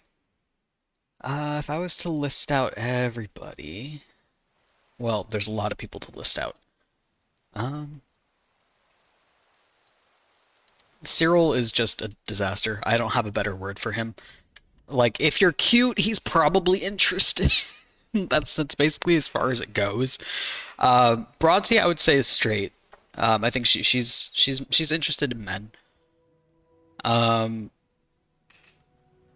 Sybil and Florence, who you don't see in the Hellfire animatic, but if you've read Immolation, you'll have met them.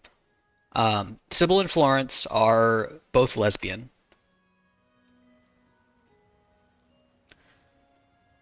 Benjamin is gay. Brother Benjamin, who is... I just did a sketch of him. Hold on. Did I post it? Squints, did I post it in the art channel of the Discord? I don't think I did. I didn't. Okay, hold on. Let me go get it.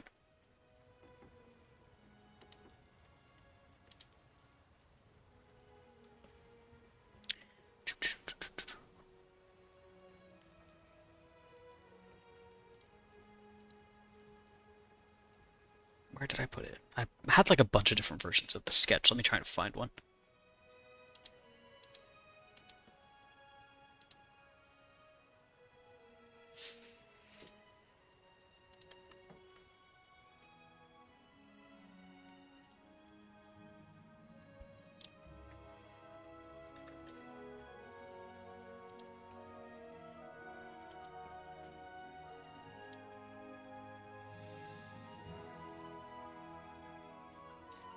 Okay, here's one. I'll just stick this one.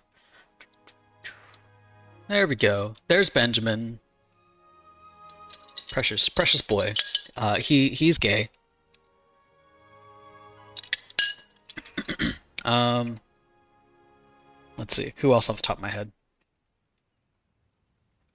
Hugo is straight. Levi, I don't think the poor boy knows. I think Levi would be bisexual, probably. Levi is also trans, so he's not really 100% sure of his identity at the moment, but I want to say that he would probably be bisexual. You don't have a link to the Discord? Okay, hold on. I will get you a link to the Discord. Sit tight. Oh, come on. Why aren't you letting me copy paste this?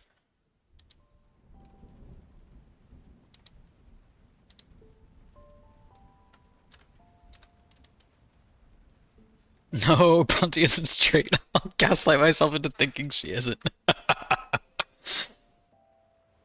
Okay, there we go. That should let me know if that link gives you any trouble, but that should get you to the Discord.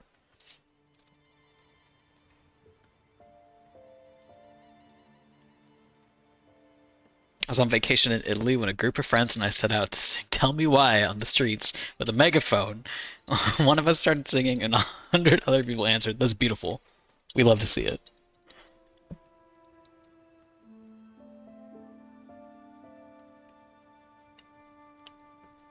Benjamin's lovely. Benjamin is a wonderful, wonderful boy.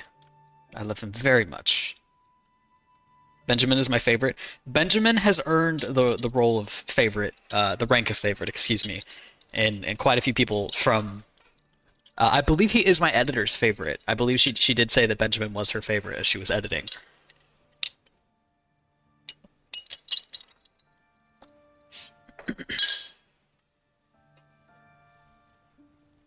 So yeah, Benjamin Benjamin, I would say, is gay. I'm very confident in that. Levi is probably bi. He probably isn't really sure. He's trans, so he's probably still kind of figuring out kind of what that means for him. Domingo is straight. Isabel, she's married to a man, but she's probably bi. I could see that for her. Who else? Mother Superior. I don't know. Mother Superior.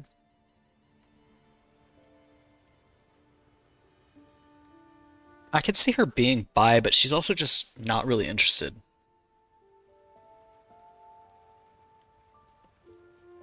Serge? Oh gosh. Serge. I could see Serge being gay. I think that makes sense for him. He's kind of like Mother Superior or Gemma. He's like her in that it's just so far from his mind he doesn't really care. It just doesn't really come up for him. But I think Serge enjoys the company of other men more in general. So I could see him leaning that way if he was interested in someone. Want to add me and invite me that way? Sure, I can try to do that. If you have, what's your Dia? Please form a thought. What is your Discord name? And I can see if I can add you and then send you a link that way.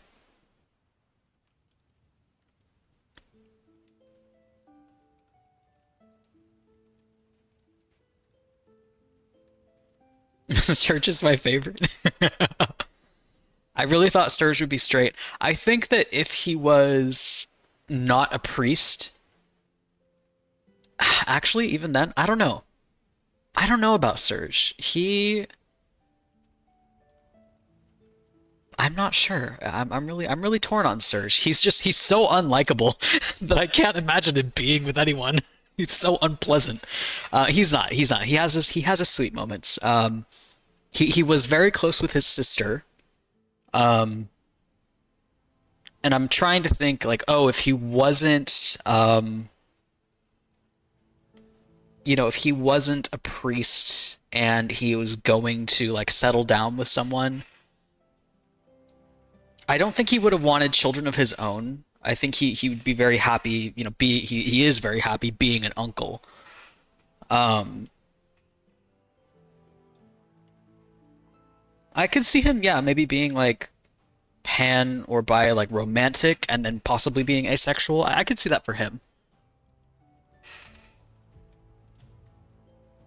Boo 2. All right, let me see if I can send you an invite here.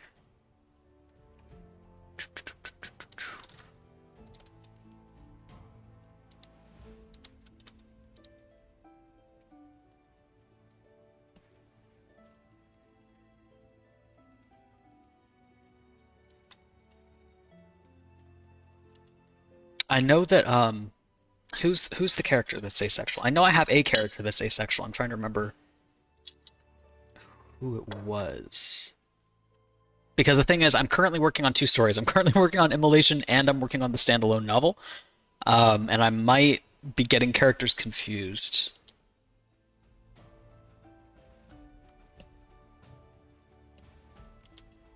Okay, cool. Let's see. I should be able to get you an invite.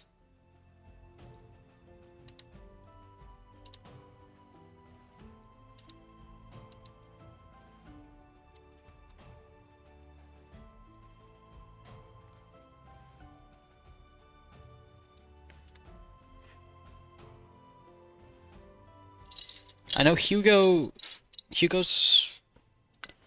I wouldn't say Hugo's asexual, but he's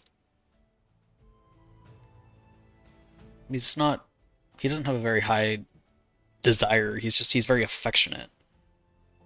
Um Philip Philip is very straight. Philip's a little bit of a fuckboy. We love him, but he's a little bit of a fuckboy, a little bit of a flirt. Um I could see him being bi, actually. I think he leans towards girls, Philip does. But I think I think ultimately he's probably bi. What about Angelique? Angelique, I would say, is pretty straight. I think that she pretty much leans that way without exception. If she did if she did meet a woman that she liked, it would probably have to be a very very masculine lesbian, because I think she tends to really, really prefer men.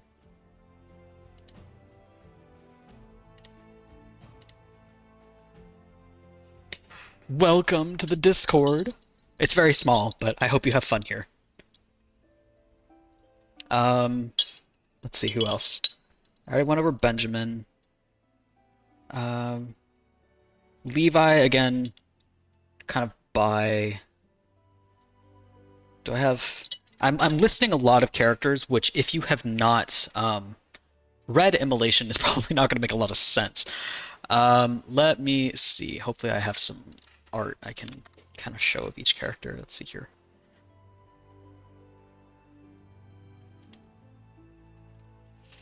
Nope, that's the wrong Instagram account.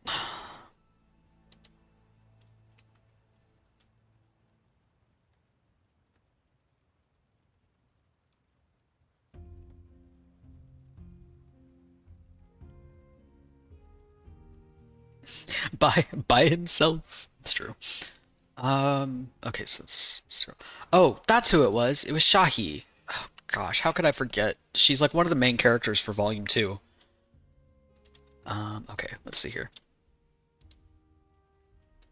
This is Shahi, and she is asexual.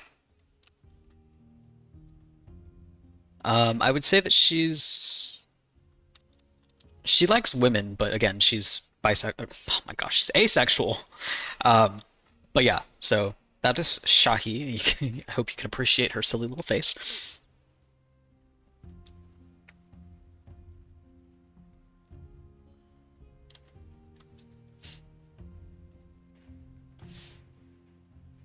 I totally remember reading that one chapter in the orchard with Bronte, which made me think she's Demi. I mean, I do think that she's Demi in the sense that she needs to have like a close relationship with someone.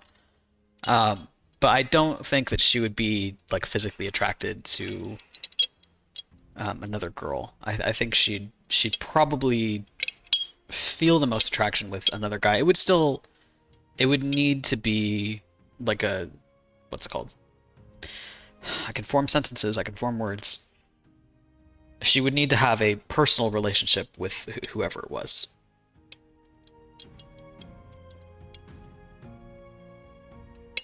I'll probably get banned from the server, but I'll try not to. Behave yourself!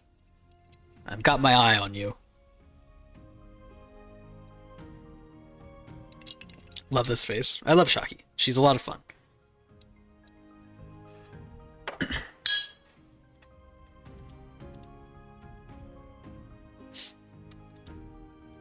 This is the face of someone who does not know how to flirt.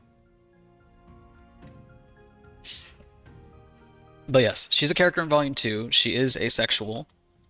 Let's see. Who else do I have some art of?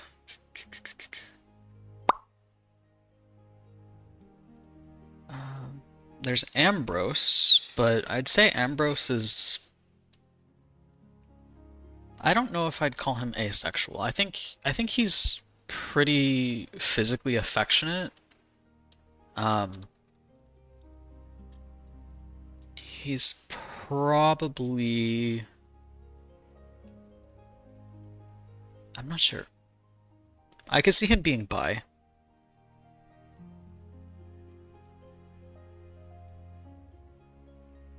Got it. Thank you for honest answers. I don't think Otter is in the chat today because I think they're sleeping. But I know that Otter's favorite character is Benjamin. But Benjamin's gay, not straight, and they really wanted to ship him with a girl. And I'm like, I'm sorry. You could still ship him. Just canonically, it's he is gay. You could still Bronte would still be best friends with whoever, I promise.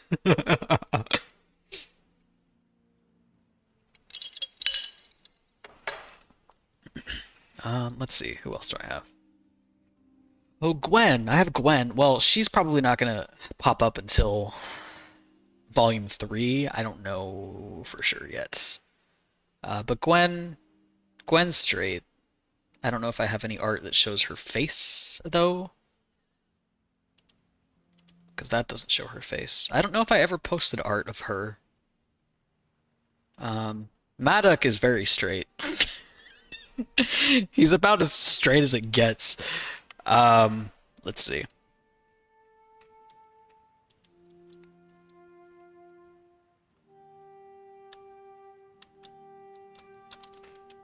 There's Maddock. He's very straight. He's married. He has a wife and a dad bod.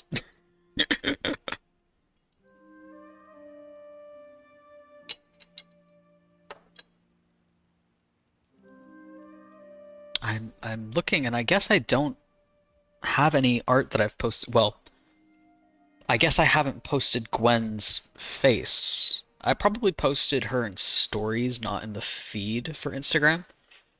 Um, but anyways, Gwen is straight, but you don't meet her until probably volume 3, I think.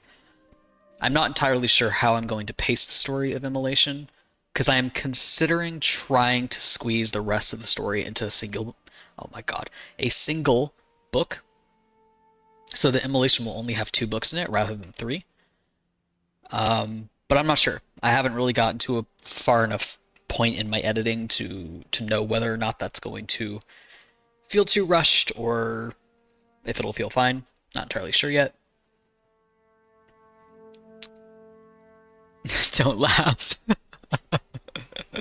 Uh, I can't help it. It's endearing. I'm glad people like Bronte. Oh, hello, Sailor. He's looking good. I would gladly take Benjamin and Bronte as friends. They would make wonderful buddies for an afternoon tea. 10 out of 10. Yeah, I guess I don't have any art posted of Gwen that shows her face, unfortunately. But yeah, she's gonna be a Volume 3 character, probably. Let's see, there's Levi.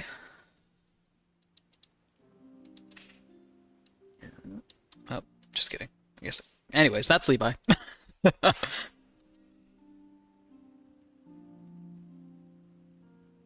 Smash, give me now, I'll pay thousands. That's Levi. Do I have any of Domingo on here? I think I do.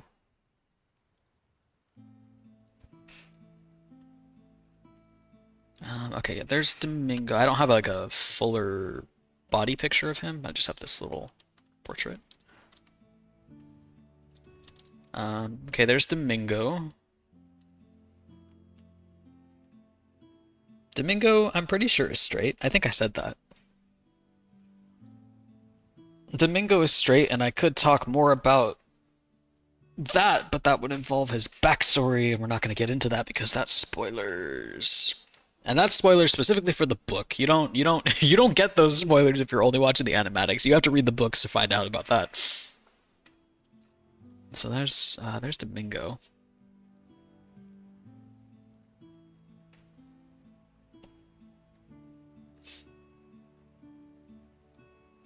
I just spent fucking 5 hours trying to make a sleeve pattern. You think you got it? Oh, I hope so. I know that struggle. You are strong for enduring. Someone explain to me why everyone looks so good. Oh, right, we were talking about Serge. Let me see if I have some art of Serge. I've drawn him a couple of different times, and he's kind of changed each time, so let me find the most recent that I've done of him. For context, this is his nephew. Let me get this picture. So this is Serge's nephew. This is Philip. This is Bronte's bestie. And then let me get his uncle. His uncle is Serge, and Serge is Bronte's worstie. Serge does not like Bronte at all.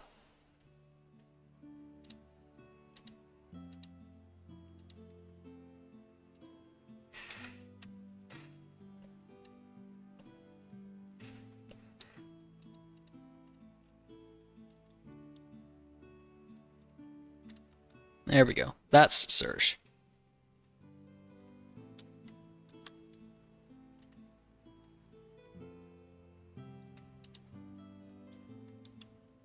Levi's armor is chef kiss. Thank you. I'm pretty happy with the design for their armor, both Domingo and Levi, because their armor went through several different iterations before I kind of landed on what they're using now. And I'm sure it'll go through several more iterations because that's just the way I am. Levi is lovely. He is. He's a wonderful, wonderful young man. Watching a YouTube short and things I want to get beat with. It's not even male OCs.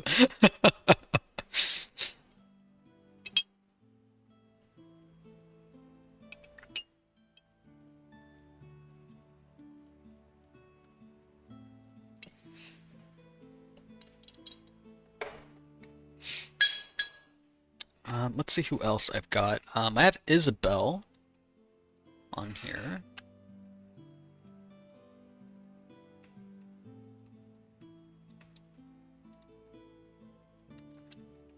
There's Isabel. This is just, what is this, 9 layers of different characters. That's Isabel. Let's see who else I've got on here.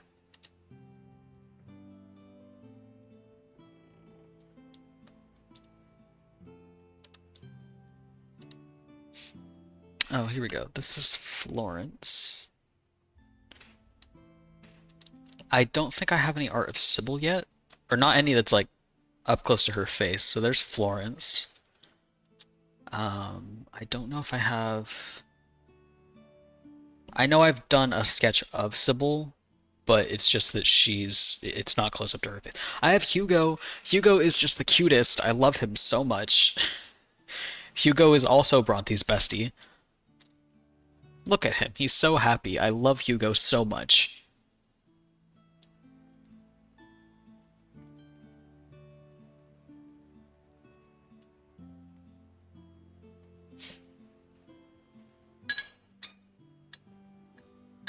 Need to go. Love your characters. Thank you so much for coming by. I'm glad you could make it. Thank you so much for chatting today. It was fun. I hope you have a wonderful rest of your day.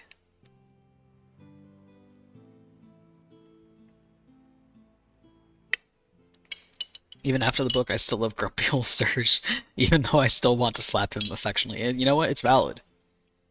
If you pay attention in the trailer, if you pay attention in the Immolation trailer, Serge does punch Cyril in the face. So, does he deserve a slap? Maybe. Did Cyril deserve the punch? Maybe. Best man, but he yelled at her. He did. He did yell at her at least once. Hugo probably gives the best hugs. Can confirm. 10 out of 10 best hugs.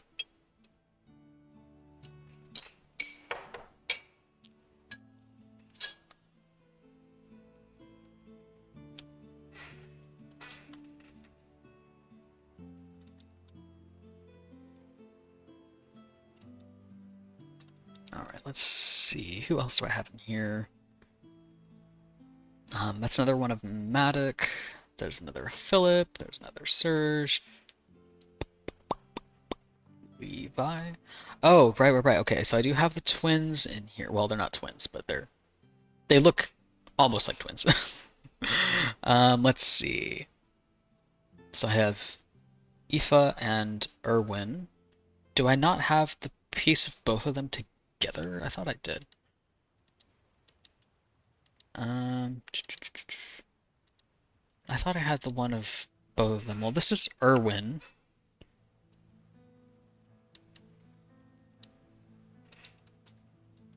This one actually has color, like his skin is colored, which is not typical. Usually I do grayscale.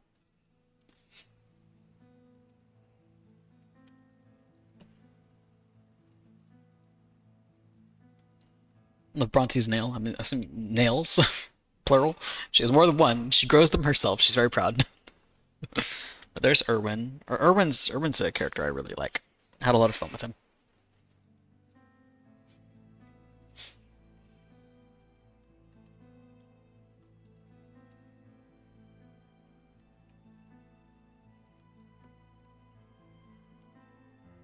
Philip. There's another one of Ben. Oh, there's another one of Domingo. Back when I had him, his design had longer hair, so his design changed a little bit, which is typical for most of the characters.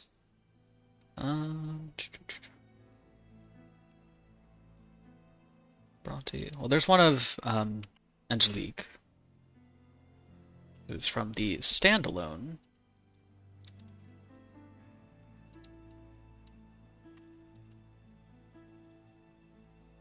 Erwin is very complex, a good bad boy. I love him. I love him very much, even though he's a fuckboy.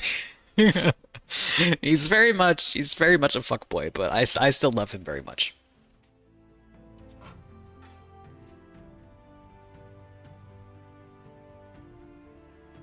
And let me see real quick because I do have a lot of baking to do today. Let me check. Oh my God, it's already 1:30. Oh, okay. I probably have like 10-15 more minutes, but then I'm gonna need to go because I have to bake 3 dozen cookies today. Oh my God, it's a lot of baking to do. But yes, Erwin is a very complex little boy, and I like him very much. Probably one of my favorites of Bronte and Cyril. I really want to do more of them just interacting. This one was really cute. This one was for Valentine's Day.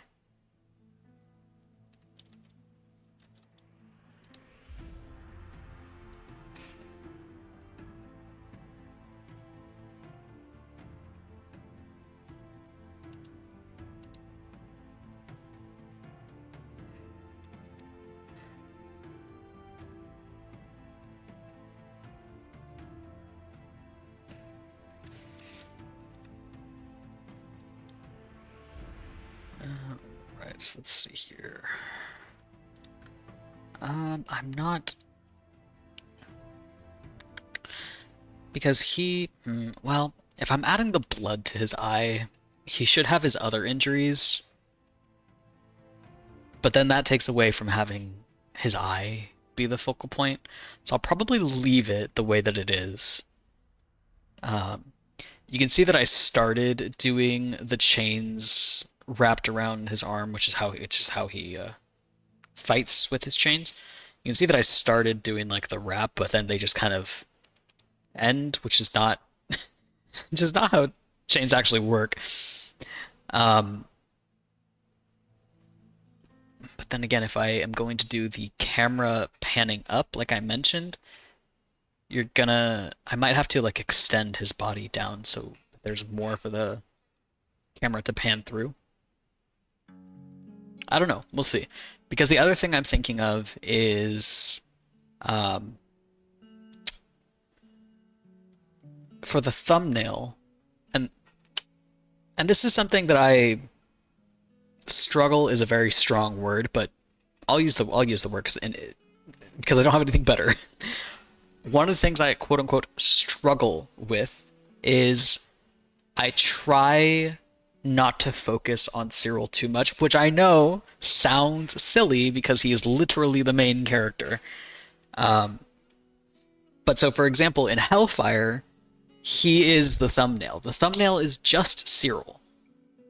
And I'm considering for the thumbnail for this one, because this is going to be exploring his and Bronte's relationship when they're younger and kind of how that relationship forms, I'm considering trying to include Bronte in the thumbnail somehow versus having it just be him.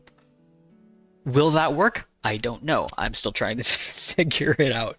But that is one of the reasons I'm considering whether or not I'm going to use this for the thumbnail. I think I actually have, let's see here.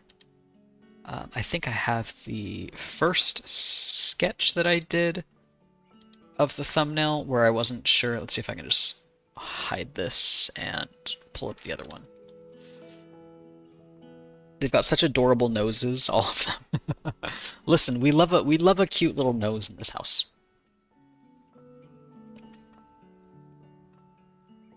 I had my brother help me bring stuff downstairs, and he kept asking me if I'm on something. Like what? It just makes me think of the I forget the name, but it's like, is that a weed? I'm calling the police. Dials on the microwave. No, this is a crayon or whatever. I don't know. Am I too old for this for these these references? Anyways, point being, this was the original one that I did, where I was gonna have it be like them kind of looking at each other. Um, but yeah, I'm not sure if I'm gonna use this one or if I'm going to use obviously the one that I've been working on, ignoring the commentary on, on the additions. And obviously removing the blood because YouTube wouldn't like that. So you can kind of see the two different iterations that I kind of had in mind. Not sure which one I'm going to use yet. I'm sure as I kind of get further along in the animatic process, I will come up with something that I feel fits. But we'll see. Because this one, again, it feels like quote-unquote wrong to focus on Cyril so much, even though he's the main character, and this is about, if you haven't deduced it by now, part of the animatic is about how he loses his eye, which is going to be explored a little bit more in Volume 2 as well. It's touched on a little bit in Volume 1. Bronte kind of has the memory of him coming home from a hunt without his eye and him being very injured. The next book will kind of touch a little bit more about words, words. Volume 2 will touch a little bit more on how that injury impacted him and some of the other things surrounding that injury impacted him. I don't want to say that there are some story changes there, because the story is the same. It's just that I've changed a couple of small details about not how it happened, but the events kind of surrounding what happened and so on. So we'll see. There's definitely some story shenanigans to go in there. There's so much drama and drawing oozing from them standing back to back. You made it, kind of. Otter, I'm glad you could make it. Welcome in. Cynthia, glad you could make it. Welcome in. Oops, let's see here. So yeah, so this was the original idea. You can actually tell that this little smoke, for lack of a better word, this kind of smoke effect, I actually just took it and then just mirrored it and used it over here for this one. So you can tell it's actually the exact same. I've just mirrored it and flipped it and kind of tweaked it a little bit.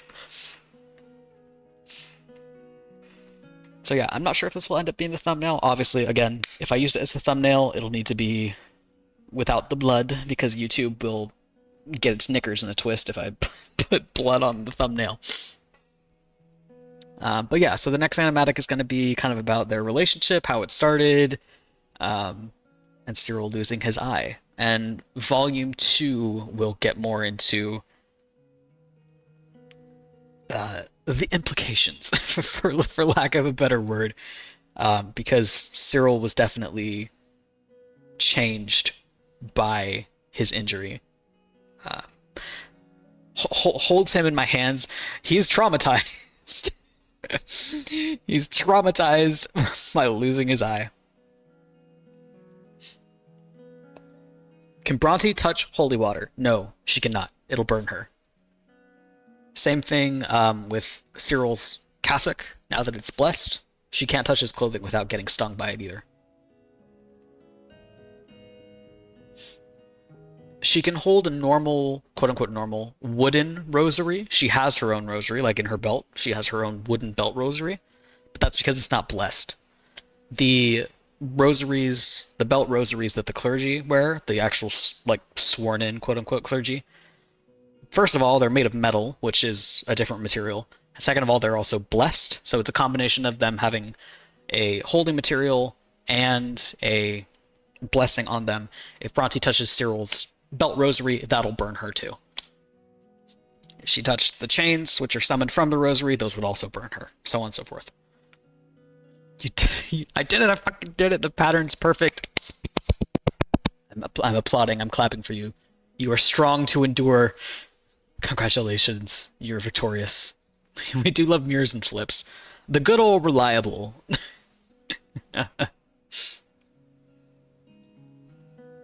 That's the other thing you probably noticed.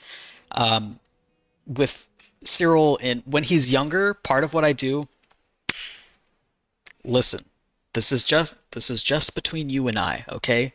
Don't tell anybody else. Just between us. Cyril's hair, oh wow, you cannot see that at all. Hold on. Cyril's hair is not accurate. This is a executive decision that I make when working on the animatics, where I am relying on visual storytelling rather than written storytelling. When it's a novel, I have a lot more space to expand on different things and so on and so forth. When it's an animatic, I have to rely entirely on visuals to tell the story. So when I have Cyril as the younger version of himself, as you can gather from the eyeball, I do a couple of different things to help make it distinct that he is younger in this. One of them is obviously he's clean shaven. He doesn't have his beard. His beard isn't growing in. He just doesn't have it.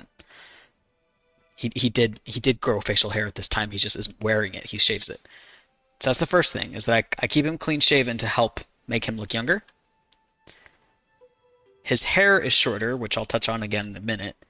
But also I remove the capelet that he wears, right? So he should have like a capelet over, and he wears that as an adult.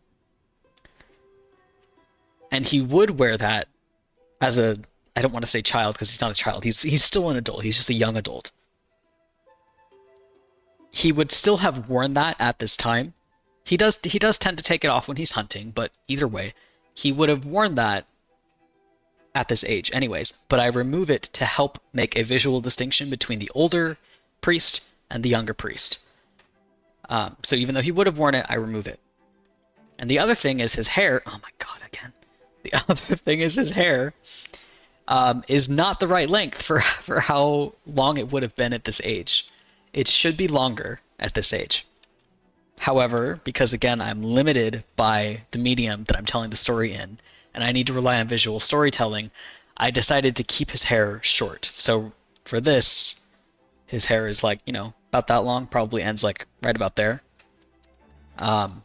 That's too short. His hair should be more like all the way down, probably like a ponytail, maybe, about that length. It should be longer is the point. And that is for spicy lore reasons that you don't get to know unless you read the book.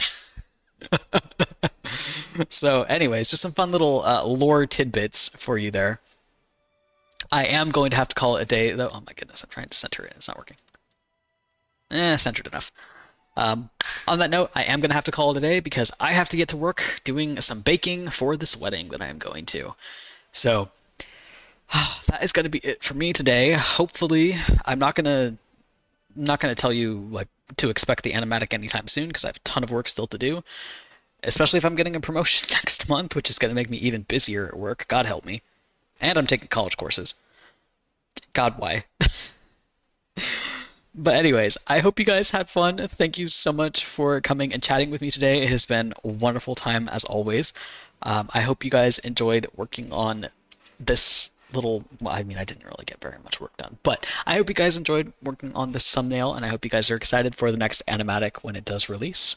I stream every other Sunday here, 11 a.m. Pacific Standard Time. I hope you can make it.